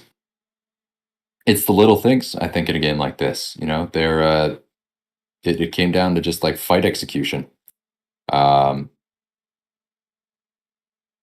I think they could very well win the second game playing almost exactly the way they did. Just, you know, maybe slightly difference in draft, a few more mistakes from the Team Triangle. These two teams seem fairly evenly matched. Yeah, looks like we're going to have to find another replacement for Team River this time. Trying to figure out...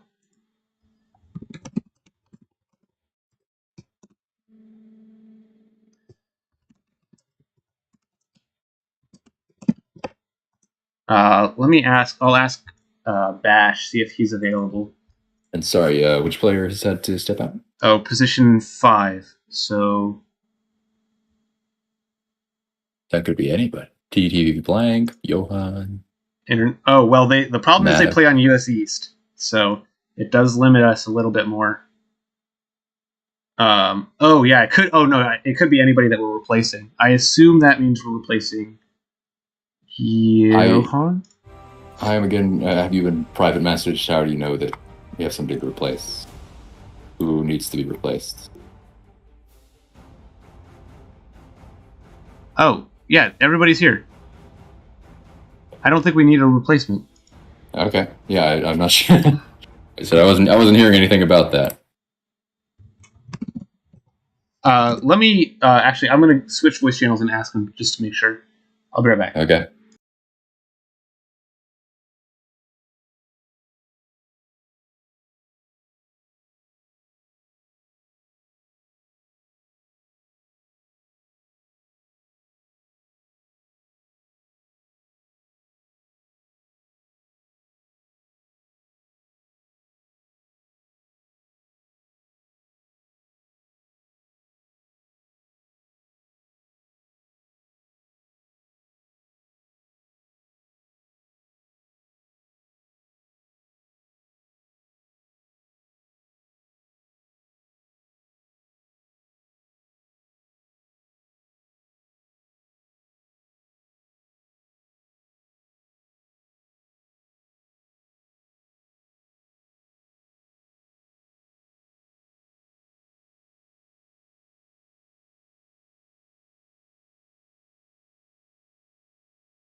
We have audio again.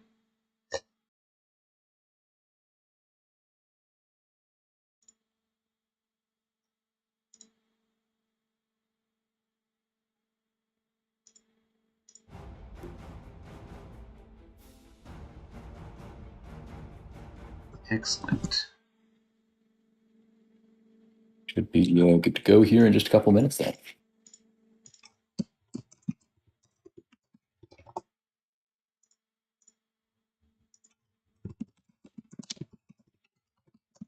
Team High Ground, Daniel apparently not having a good time. Go check it out on stream too. Maybe he's doing something silly.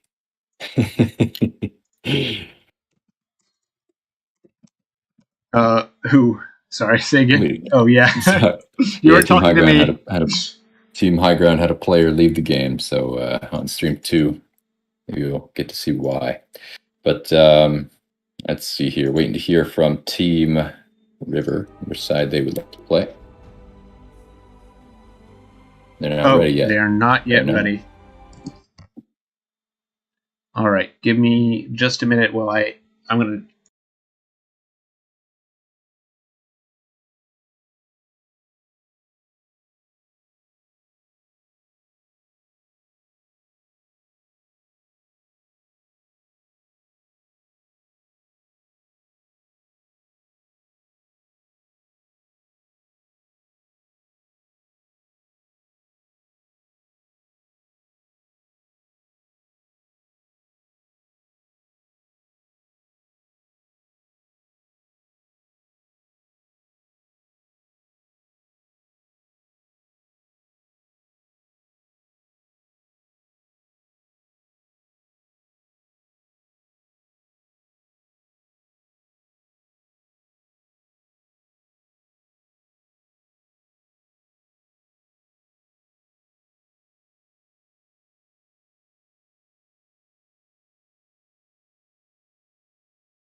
can he do that?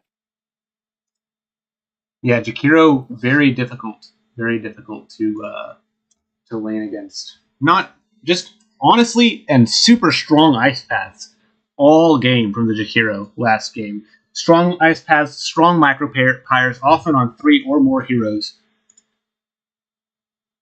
Doing the damage. Have we switched over our video so we can see the draft? We have now. Excellent. I always like to double check. So we're seeing Marcy banned out from the Team Triangle on the Dire. They also banned that. They banned Dawnbreaker Marcy. The other team banned the Pudge and the Sand King. And we also see a Dazzle on Team River. I believe they picked that last game. I might be mistaken, but it went well. Whichever team got the Dazzle, they won the game. So must have been Team Triangle because they won. Pangolier first pick Team Triangle. Now Grimstroke not banned this game. We will see if a Grimstroke comes out, or maybe they pick a Grimstroke to deny it, because otherwise I am full well expecting to see a Grimstroke for Team River, just due to the nature of how strong that Pangolier counter is. He just presses R, and it deletes roll. And with no roll, Pango is a sad little scaly creature. That's a goblin man. And there it is, the deny pick. Excellent. The two heroes do get along fairly well together. Not much synergy between Grimstroke's ultimate and Pangolier, but Inkswell, the Silence, always nice to have as the rolling Frenchman. Yeah. 5 seconds. It's I love a good Grimstroke Pangolier combo. Likes to fight constantly, chase down enemies. You can really run at people, pick up some speed, get some. It's a lot of disable on 2 heroes as well. I think it's a very strong combo. Not particularly fun to play against. Yeah, a good opener for sure here. And then you can see, later in the draft they may choose to combo something like Doom, or they may choose not to, and it'll just waste bans. So a good opener, a good way to start your draft. Seeing a lot of reserve time being used by Team River here, trying to figure out what they're going to do about that. It's a big change of pace from last game.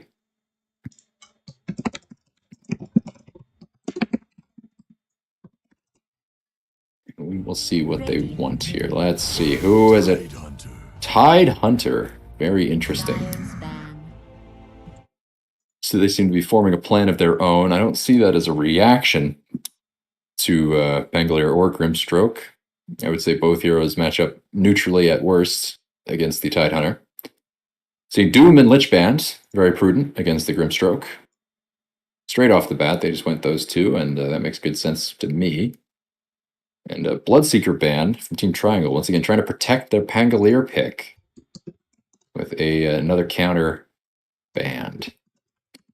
Interestingly enough, they could have picked that if they had the next pick slot, and they do. So you could have seen maybe a double Rupture coming out, but they decided that was not worth it. They didn't want to play that. And they're going to get rid of Sniper because he's annoying. Fair enough. Pangolier, traditionally a fairly good matchup against Sniper. Able to ignore the shrapnel and generally disarm and pester the Sniper at very long range with the long sword that he gets at that level 10 talent, extending the range of Swashbuckle so he can poke Sniper's eyes out from across the screen. Yeah, Sniper's been picked in, again, as I said last match, just about every series this game, so, probably pretty intelligent to ban him out right now. But he honestly didn't cause that much trouble last match, to be honest. In the other 2 matches we saw earlier today, Sniper was a pretty big pain, but in this last match, they were able to stay on top of the Sniper. So interesting choice to ban it out. I don't think it was a hero that was particularly difficult to play with. Not that Daddy T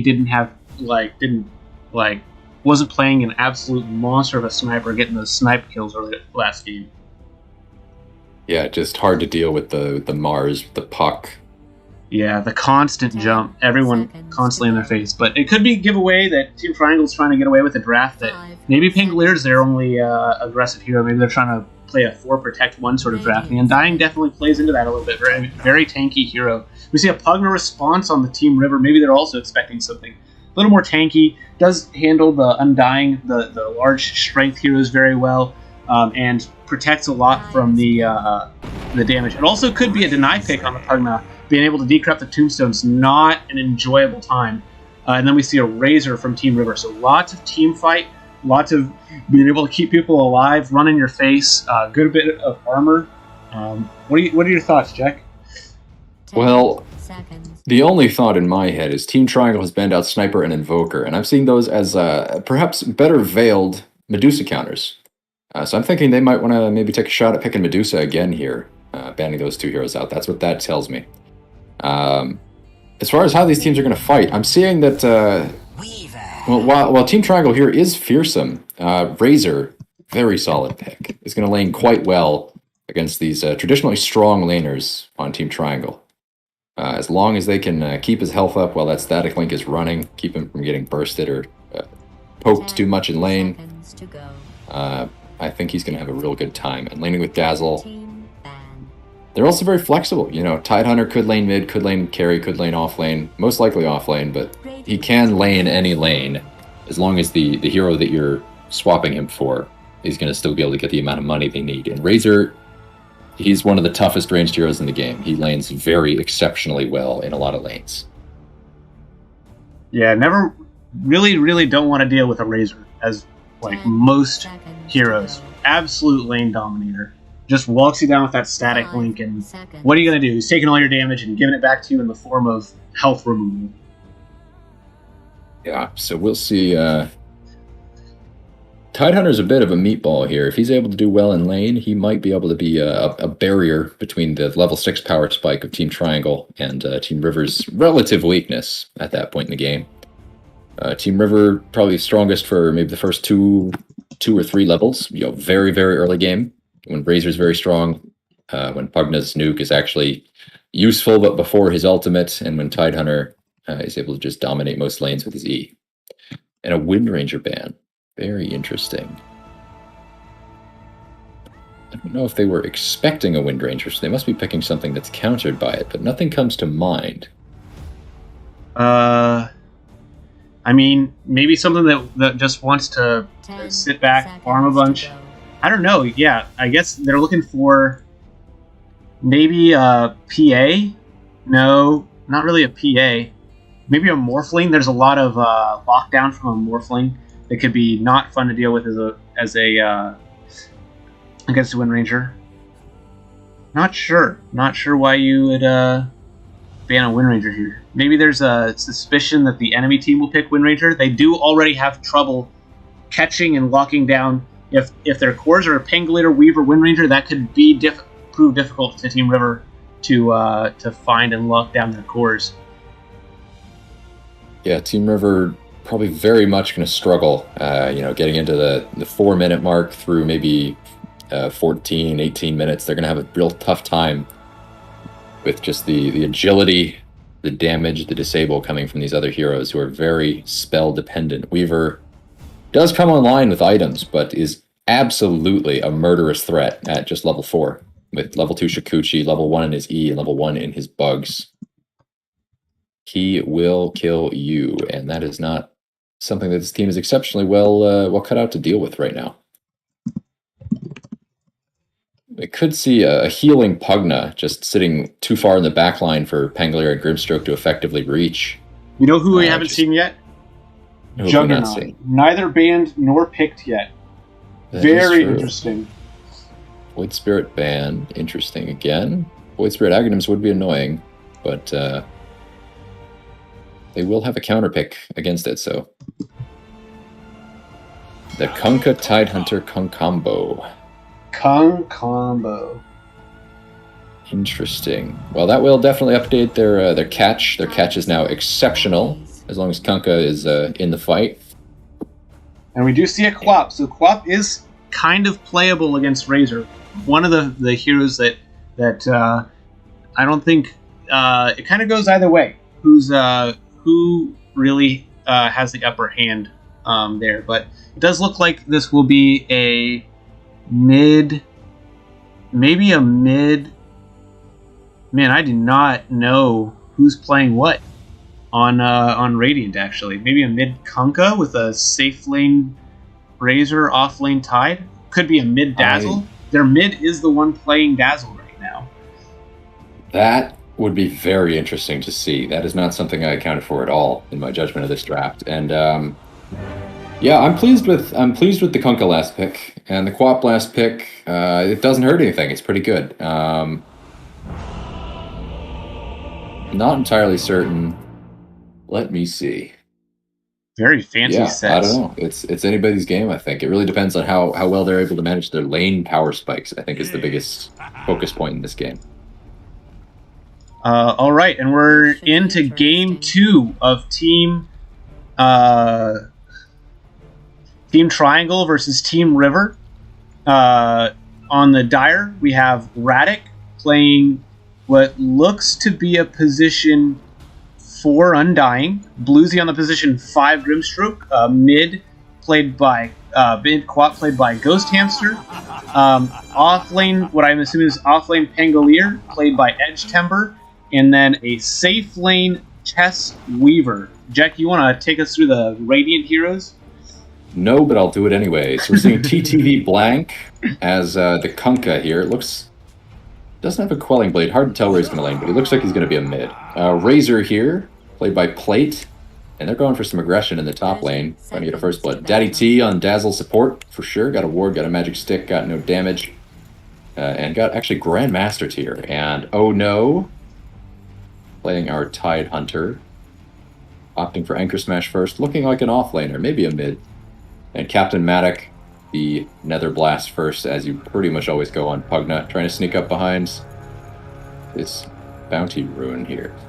And we did see the entire Dire team walk down for the to try and get a fight, but both teams will have the same idea and completely miss each other with one poison cast up the Weaver. And then, just once, I want to see a team go for first blood in the off lane. They always go for the safe lane. I want to see you go first blood by wrapping up into the enemy triangle, but I don't think they're too unhappy with how that worked out. Probably would have liked more bounty runes, but 2 and 2. And this actually looks like maybe better lanes for all across the board for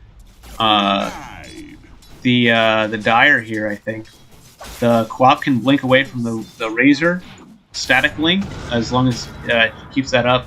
I don't know about mid lane matchups, but the Weaver at least is not going to have a particularly difficult time against the Tide Hunter, except that the Tide Hunter is going to have a better last hit animation and will not Bluesy's really going to go risk down. dying.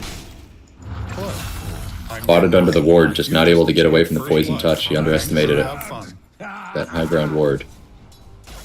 Very well played by Daddy T. Grandmaster Dazzle doing Grandmaster Dazzle things. And it is going to force the Quap out of lane here.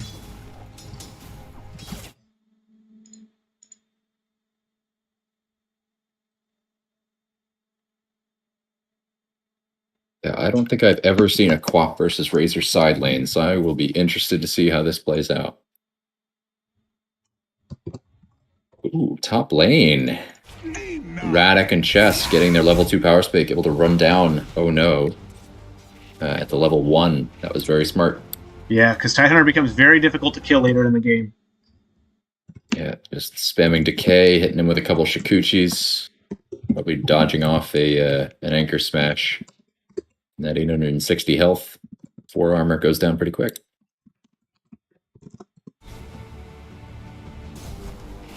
And he'll walk back up to lane. Let's look at some last hits here. Lane's pretty even. Lane. Oh. Quap blinks on a Daddy T. He does not have Grave yet. He is just barely out of range for skilling it, but there's Static Link on the Grimstroke, who will just give up maybe. One more right click from the Razor will finish him off. He did look a little depressed there when he got linked. Maybe a little surprised he was still alive. That I would buy. Very well played by Daddy T, juking out and surviving. Maybe a lot of people wouldn't. But yeah, last hits. Pangolier, top of the charts, followed close behind by Tide Hunter and Kunkka. So much more even distribution. We see Team River like staying on top of the last hits here. But Blade suffered a little bit from this constant dagger from the Queen of Pain. Very difficult to deal with. It's level 2. He's going to need to get some more regen or he's going to be out of here. And it's Dazzle's got a set of courier or tangos coming, but his courier is actually just leaving. And he is going to be probably stuck playing with this amount of HP. Yeah, 2 sets of tangos bought on the Razor though, so. And Bluesy will sneak that rune, maybe at the cost of his life. He does have TP in 20 seconds, but Dazzle's walking him down with that poison touch. Almost impossible to deal with. If the Kunkka can turn around on the Grimstroke, which he will, walking towards the Grimstroke, the Torrent will just barely miss, but will right-click down the Grimstroke. Pangolier able to rapidly find the kill, return kill on the Dazzle, and in the top lane, both Tidehunter and the Pugna will fall to the aggression of the Weaver and the Undying. Yeah, combination of Swarm and Tombstone, you do not have enough auto attacks. You're gonna have to deal with one, and most people can't deal with either. A very solid looking safe lane. Making it very hard for this this Kunkka or this Tidehunter to lane, and Pugna just not an excellent complement in lane for the Tidehunter. So they're just at this point they're probably just trying to bide their time and get to level 6. And that's going to be tough. Radek pulling the safe lane creeps. Maddock trying to get a block off, but he's just going to get dewarded. And Tidehunter actually pulls ahead despite dying twice in the top lane, has the most last hits in the game. Net worth charts a little different, just because Dazzle or Weaver's been able to pull off those kills. He's able to stay ahead of the net worth charts despite having not as many last hits as some of the other cores. Captain Maddox staying close. Weaver dropping to the anchor smash. Losing a bit of health. Will pop a clarity. Yeah, they should not go on this top lane though. Weaver holding a Fairy Fire and a stick. Oh, and losing the bot Bluesy lane. falls in the bottom lane. Fairy Fire will save the Razor, keep him just barely alive. He's got a Tango and heal from the Dazzle, and he will probably survive through this Shadow Strike. Building a bit of a lead here over the Quap. Killing spree. Well, we look away for a second and Tombstone Swarm. Down goes Tide. One more time. At what point do you stop coming up to this top lane? This is game. Oh, you stopped last time. you know, if that lane's not under your tower, you stop. And if it is under your tower, you still consider. I mean, Weaver's the diving champion of the world. Up until maybe level 5 Bristleback.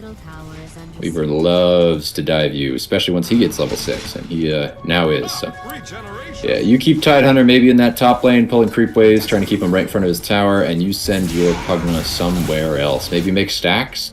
Tidehunter loves to farm them. Kunkka doesn't mind, and Razor is acceptable at it with using maybe his ultimate, maybe a couple maxed out Qs. That is the route I would take, but they have the Captain Maddock here. Still convinced they stand a chance in this lane and attempting to make it happen. Getting some harass off onto Chess. Chess just uses his ultimate to get rid of it, and then immediately eats it again. So Chess down to 240 health. Deceptively hard to kill, though. Fused Raindrops, Magic Stick, 8 of Fairy Fire. Did rush the Javelin, too, so going a pretty greedy build. Edge Timber in the mid lane, picking up Arcane Boots. Not going for a Javelin, not rushing a Blink. We'll see. And Static lane on the Quap. She will just blink away one more time. Is just walking up the lane. Top wave. Here it is. The Tombstone, the Swarm. Run it back.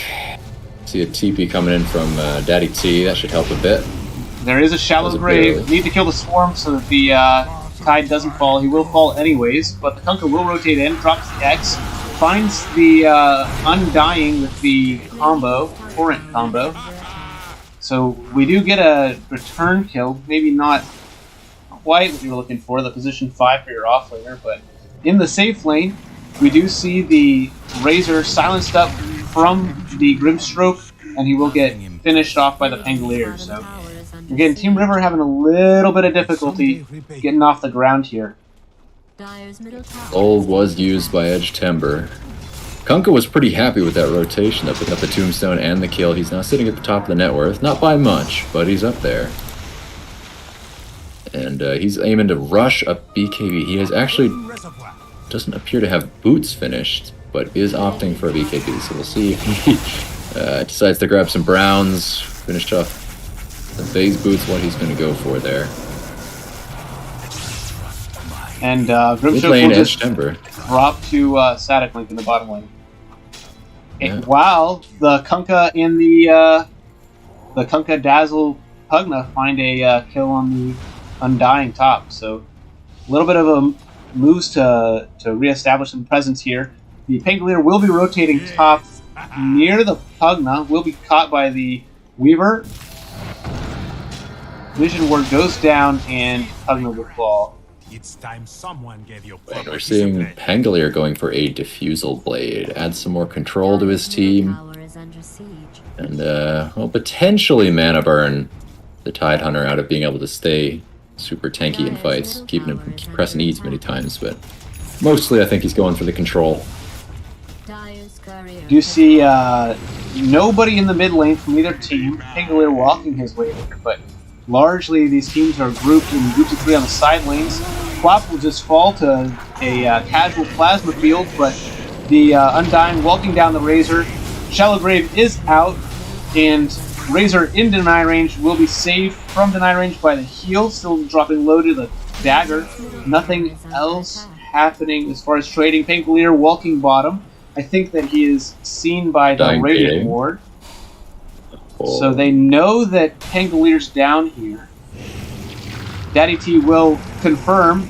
So Rolling Thunder dropped by the Pangolier. He will not find anyone. Static Link dropped. Razor is silenced. Will drop to the Queen of Flame.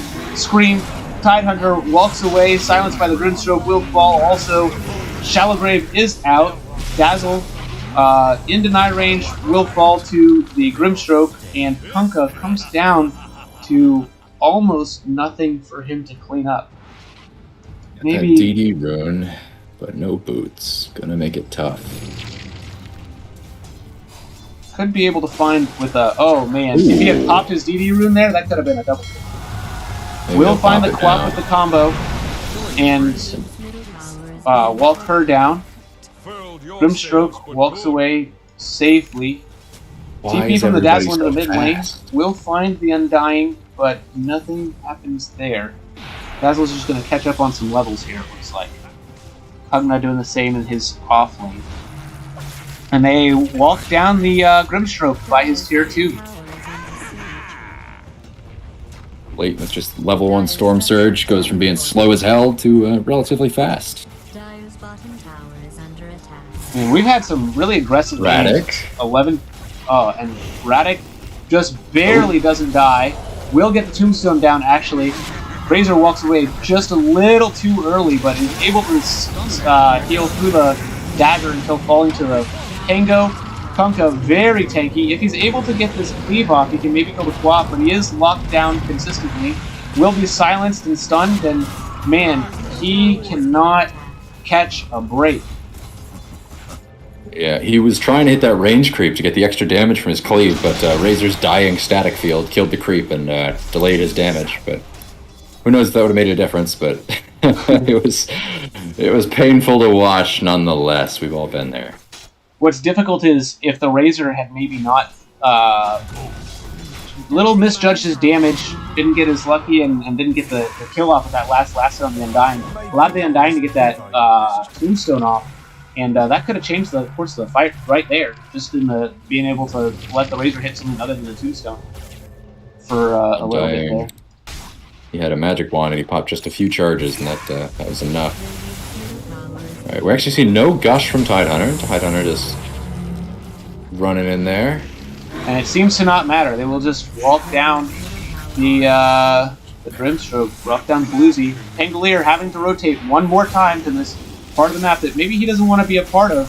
There is no tower here for the Radiant to get. Undying will fall to the Ravage.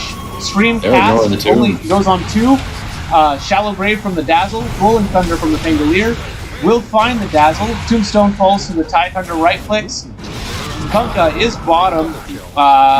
Scream will find the Tidehunter, but the Razor ult will get the return kill on the Quap. TP in from the Grimstroke, who is now back up again.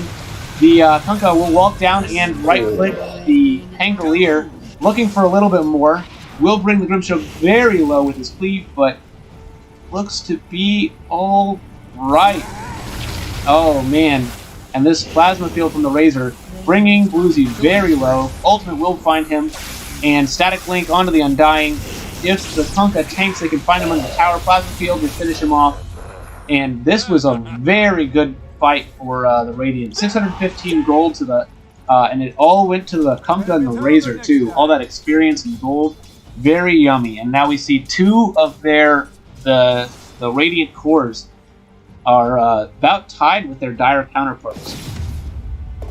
What a slugfest of a match this has been so far. 18 and 17 kills at 14 minutes. Also, can I just mention, I am watching TTV Blank here, hitting these torrents.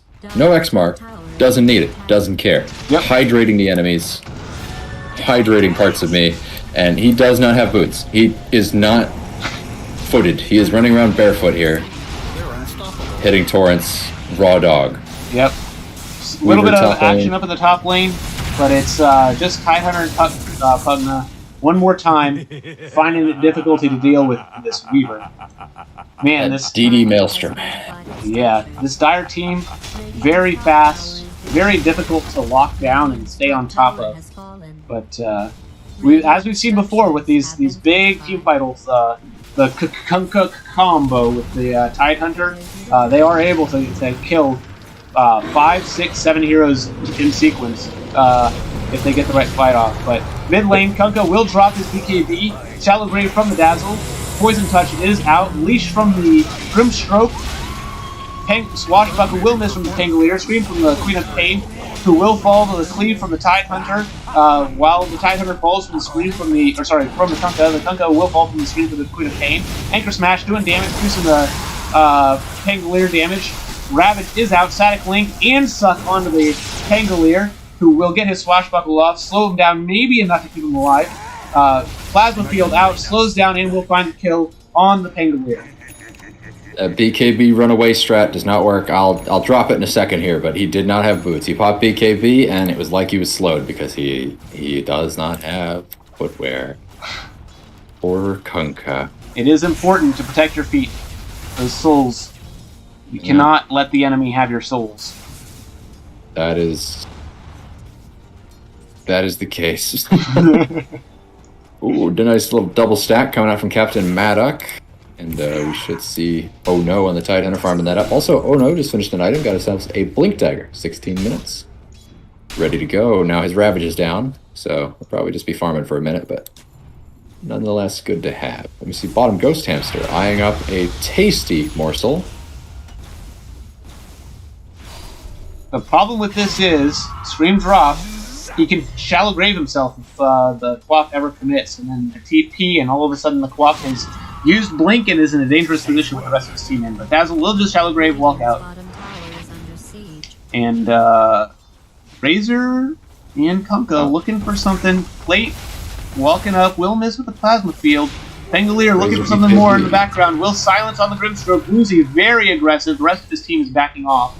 Kunkka got an Invis Rune, Invis Rune is walking bottom. Looking for anything here. Will walk around the Quap. Quap blinks in aggressively, finds out that the Razor's got a BKB, and she's just dead to that Static Link with her Blink off cooldown. Very dangerous to blink aggressively against Razor as a Quap. Plasma Field will bring down the Grimstroke. Rolling Thunder from the Pangolier still does not know, I think, that the Kunkka is here. Dazzle drops Shallow Grave, makes it very difficult to bring down this Razor. The Poison Touch out on the Undying, and he will stay barely alive, manages to pull the Razor out and falls to the Tidehunter. So at least they did get the Razor, but it's 618 gold to a position for Undying. Not sure that really does a whole lot for you. It's not a great trade, but it does put the Weaver ahead of the Razor. Weaver just stepping ahead as we're talking here. Opting to go for a Lincoln Sphere, it looks like, this game, just to avoid Kunkka's X mark. Very prudent. Not much else they're really going to want to use on him that does pop that. Maybe Risking decrepifying could save his life, so you really want to make sure you're popping his Lincolns. Radiant's middle tower. could be good to get it. Well, if they have the ability, get the ags on the Pugna, that'll really pop the Lincolns at all times on that Weaver. Make it very difficult.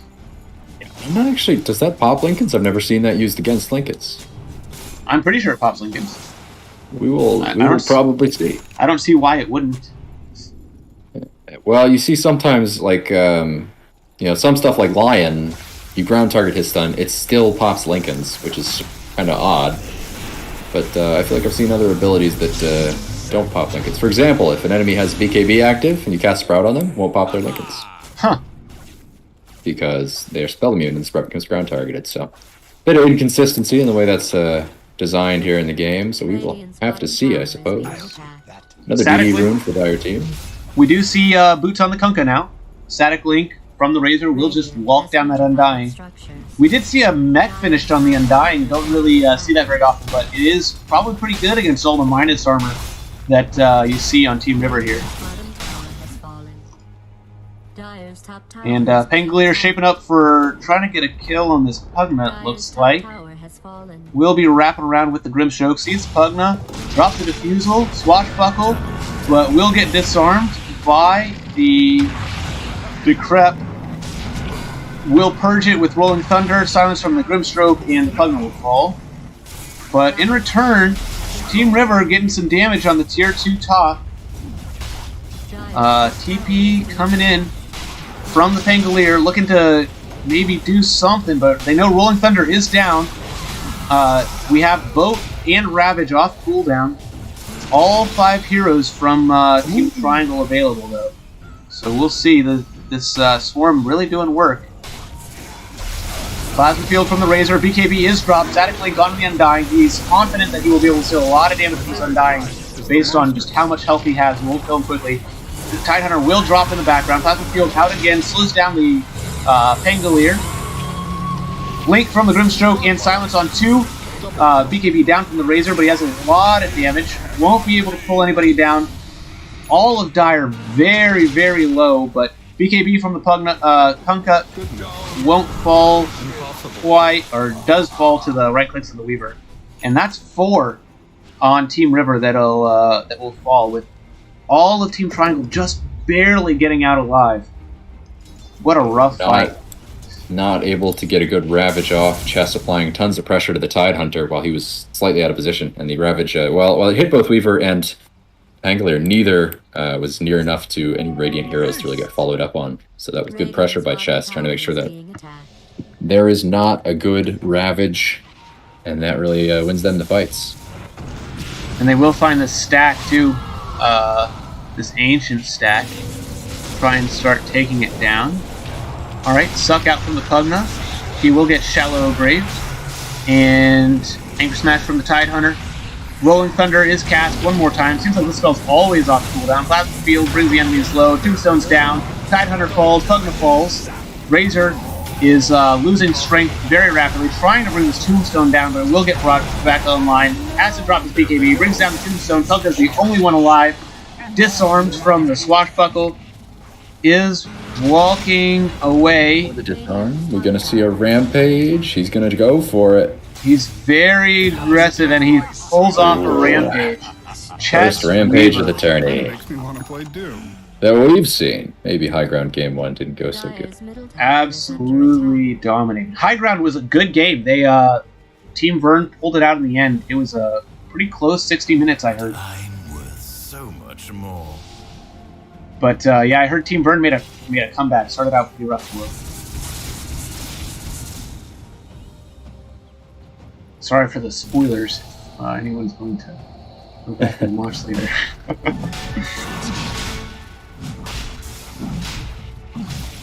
And heroes come back on Radiant.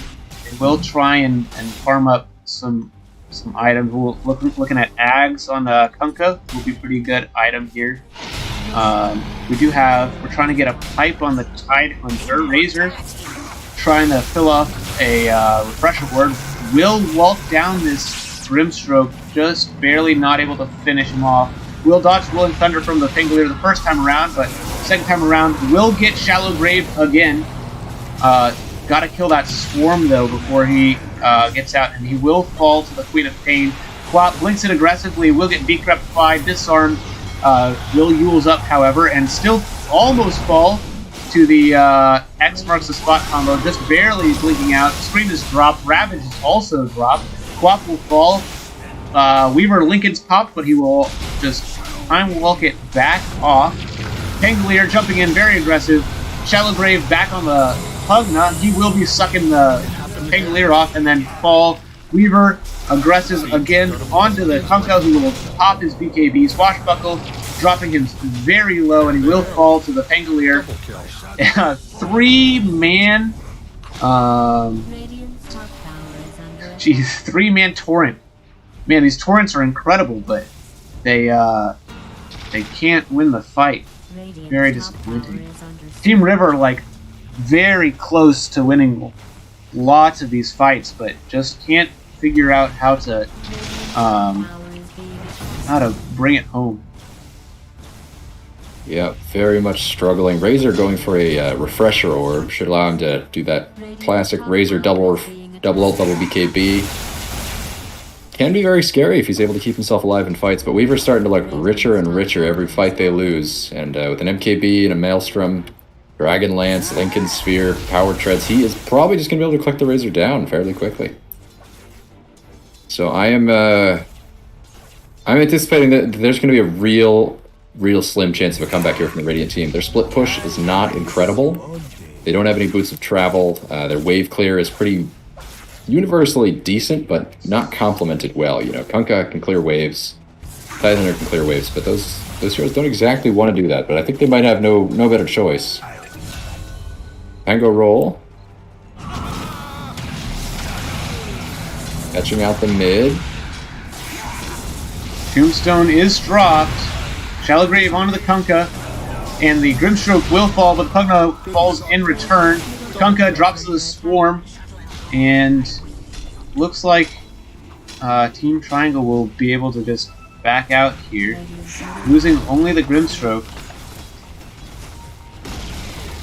Radiant's middle tower has been destroyed. Poison Touch from the Dazzle. Razor wasn't there for the last fight, which is one thing to keep in mind. So he is trying to really finish up that refresher work. About 500 gold away. Hope for the best. You know, the more their cores show up, the more they're going to commit, and the more they commit, the more they will lose.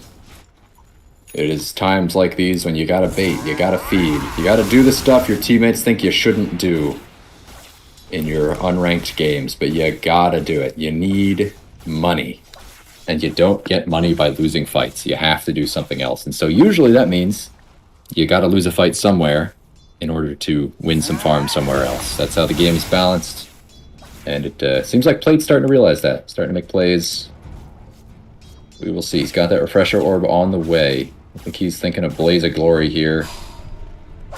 We'll see how it works out. Kunkka, played by TTV Blank, looking for an Aghanim Scepter. So again, they're trying to upgrade their team fighting ability. Under siege.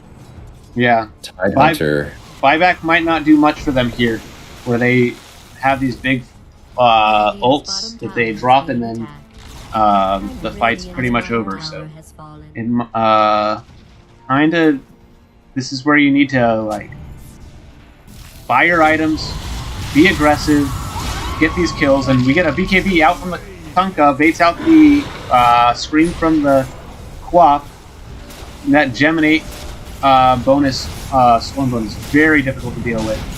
Tombstone is dropped, but the Razor will refresher, static blink, finishes off the Quap with Plasma Field. Shallow Grave onto the Pugna. BKB still on Razor. He's got that. He refreshed it. Will finish off the Tombstone. Tidehunter falling very low to the Swarm. Razor walking forward with the Plasma Field. Suck onto the Weaver. Age is still on Weaver, but overall, not a bad fight for Radiant. I dare say favorable. 1,300 gold swing their way. That is mid-Quap that just died there. And the Aegis will expire on the Weaver, so to be honest, you don't really want to kill the Weaver with the Aegis still up that fight anyways. I think way too much work, but there's a disarm onto the Kunkka from the Swashbuckle, the Swarm bringing the and really low, torn onto the Weaver. He will time walk it off, but he is static linked from the Razor, losing 100 damage. Okay, well, you're not too unhappy with that on the Radiant. You know, you have these big cooldowns you just blew to barely win a fight, and you're not getting picked off after. You're not losing too much of your base. That is not so bad. Now, Plate, going a Rolling little Thunder far. onto the Razor. He does not have BKB for another 20 seconds, but he does have his Shallow Grave. Pugna sucking him back up. Pangolier will recognize that. Swashbuckle down the Pugna. In the backline, Razor will fall to the Weaver, who comes right back in. Quap will use herself, avoid the death. X onto the Kunkka, who will walk away, torn onto the Pangolier. And X is himself back, I guess, into the fight. Not really sure. Maybe he meant to X someone else and missed. Or not sure what he was doing with his X there. Yeah, just Radiant team not able to cope with the farm difference. This Weaver sitting 8k ahead of the next closest hero on the Radiant. BKB once more dropped on the Kunkka. Every fight he has to drop it really early because the Swap just jumps on top of him, forces it out, links back out, manages to survive. And it might not seem like she's doing a lot here, but like not having BKB for your fight can be game changing. Weaver pulling very far ahead, building a huge net worth lead. Swashbuckle onto the Pugna. Boat is out, just misses just about everything. There is a Shallow Grave onto the Pugna. Static Link onto the Hex Swap. She will use herself, which will keep her in range of the Static Link. 115 extra damage on the Razor. Pugna's the only one who has fallen at this point. There is a Tombstone up. Razor does have Refresher Orb again. Eye of the Storm is up. Link will be up after the Refresher. He is stunned, but he's up again. Is able to get that Static Link out. Brings down the Undying. Ravage from the Tidehunter. And the Weaver's trying to kite on his way back out, but Radiant's getting 2 kills. They've got the Grimstroke and the Undying here. Weaver, Quap, and Pangolier are going to have to back up, but Pangolier turns back in, trying to get in. Swashbuckle will bring him out again.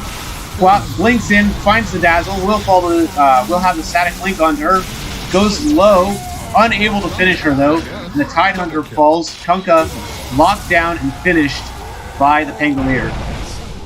Unfortunate that they turned, the Dire was able to turn that fight into what was a loss into a bit of a winning fight. What a fight. What a fight though.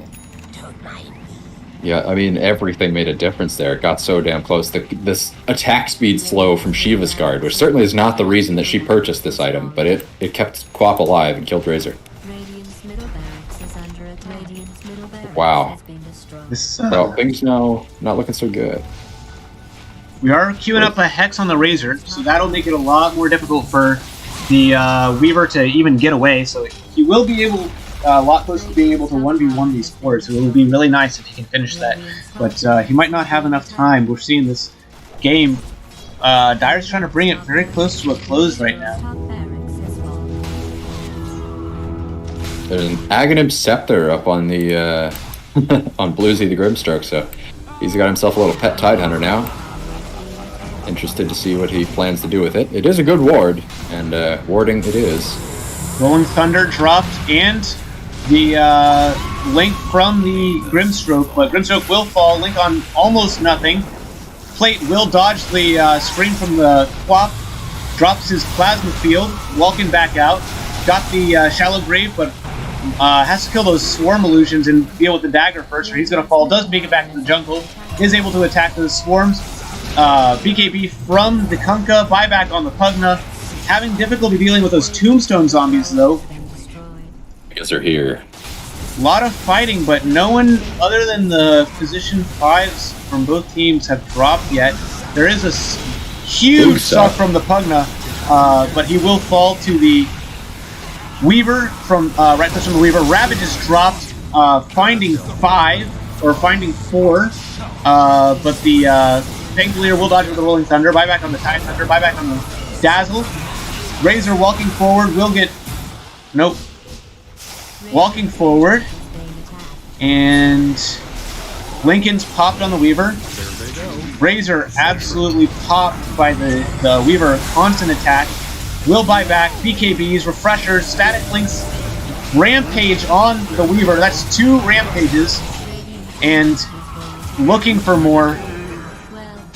That's GG is called from Team River. That chest Weaver just too difficult to deal with. Too much money. Well, I tell you what, they gave it an absolute hell of a game on Team River. Trying to keep Team Triangle at bay, but they were not quite able. And that was that was not something unexpected from the draft. Just a lot of better control, better movement from the Dire team, and it worked out in fights. You know, even when Razor was unstoppable, they could just run away. There was no immovable objects to keep them hinned. Yeah, pretty disappointing to see to not be able to go to a game 3 here, but we'll see if we can pull the teams in. Get a bit of an interview going on and discuss the game, see how they're feeling, see what's happening. We'll give them a little break to decompress, and here in the next 5 minutes or so, I'll hop in there, find somebody who wants to talk, and talk to him. So I'll try and get somebody from the winning team here first, but I'll let the losers know I'm looking at them. I'm watching. I will be right back.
All right. Yeah, very exciting games. Good. I need to download this. Okay. This is Chess, the Weaver, the guy who went on like an octuple rampage, killed everybody. Hello, Chess. How are you? I'm very good. Very good. How was your game? It was pretty good. You know, they kind of just ran at the rest of my team and let me free farm. So that's what you like to see as a carry. Did you was there a point when you were like, "This is bad. I don't like this," or was the whole game pretty much sunshine and rainbows? Pretty much, I was like, "This. We might have to be a little bit careful." And then we won that fight top at our tier 2, and then I got my Lincolns. And after Lincolns, I just couldn't die this game. Yeah, that fight, we saw you pressuring the Tide Hunter, getting him to pop off a pretty suboptimal Ravage. I was complimenting that during the cast. That was some pretty solid play. And during lane, you also did a very good job of using your level 2, your level 4 power spikes. They were not ready. They were we had a very strong lane with the Undying and the bugs. They didn't really know what to do, I think. Yeah. Can you tell us a bit about your draft? Were you feeling good during the draft, game 2? I think we were feeling pretty good. Yeah, it was originally it was Pango off lane, but we saw the Razor and the Kunkka, and we decided to switch that.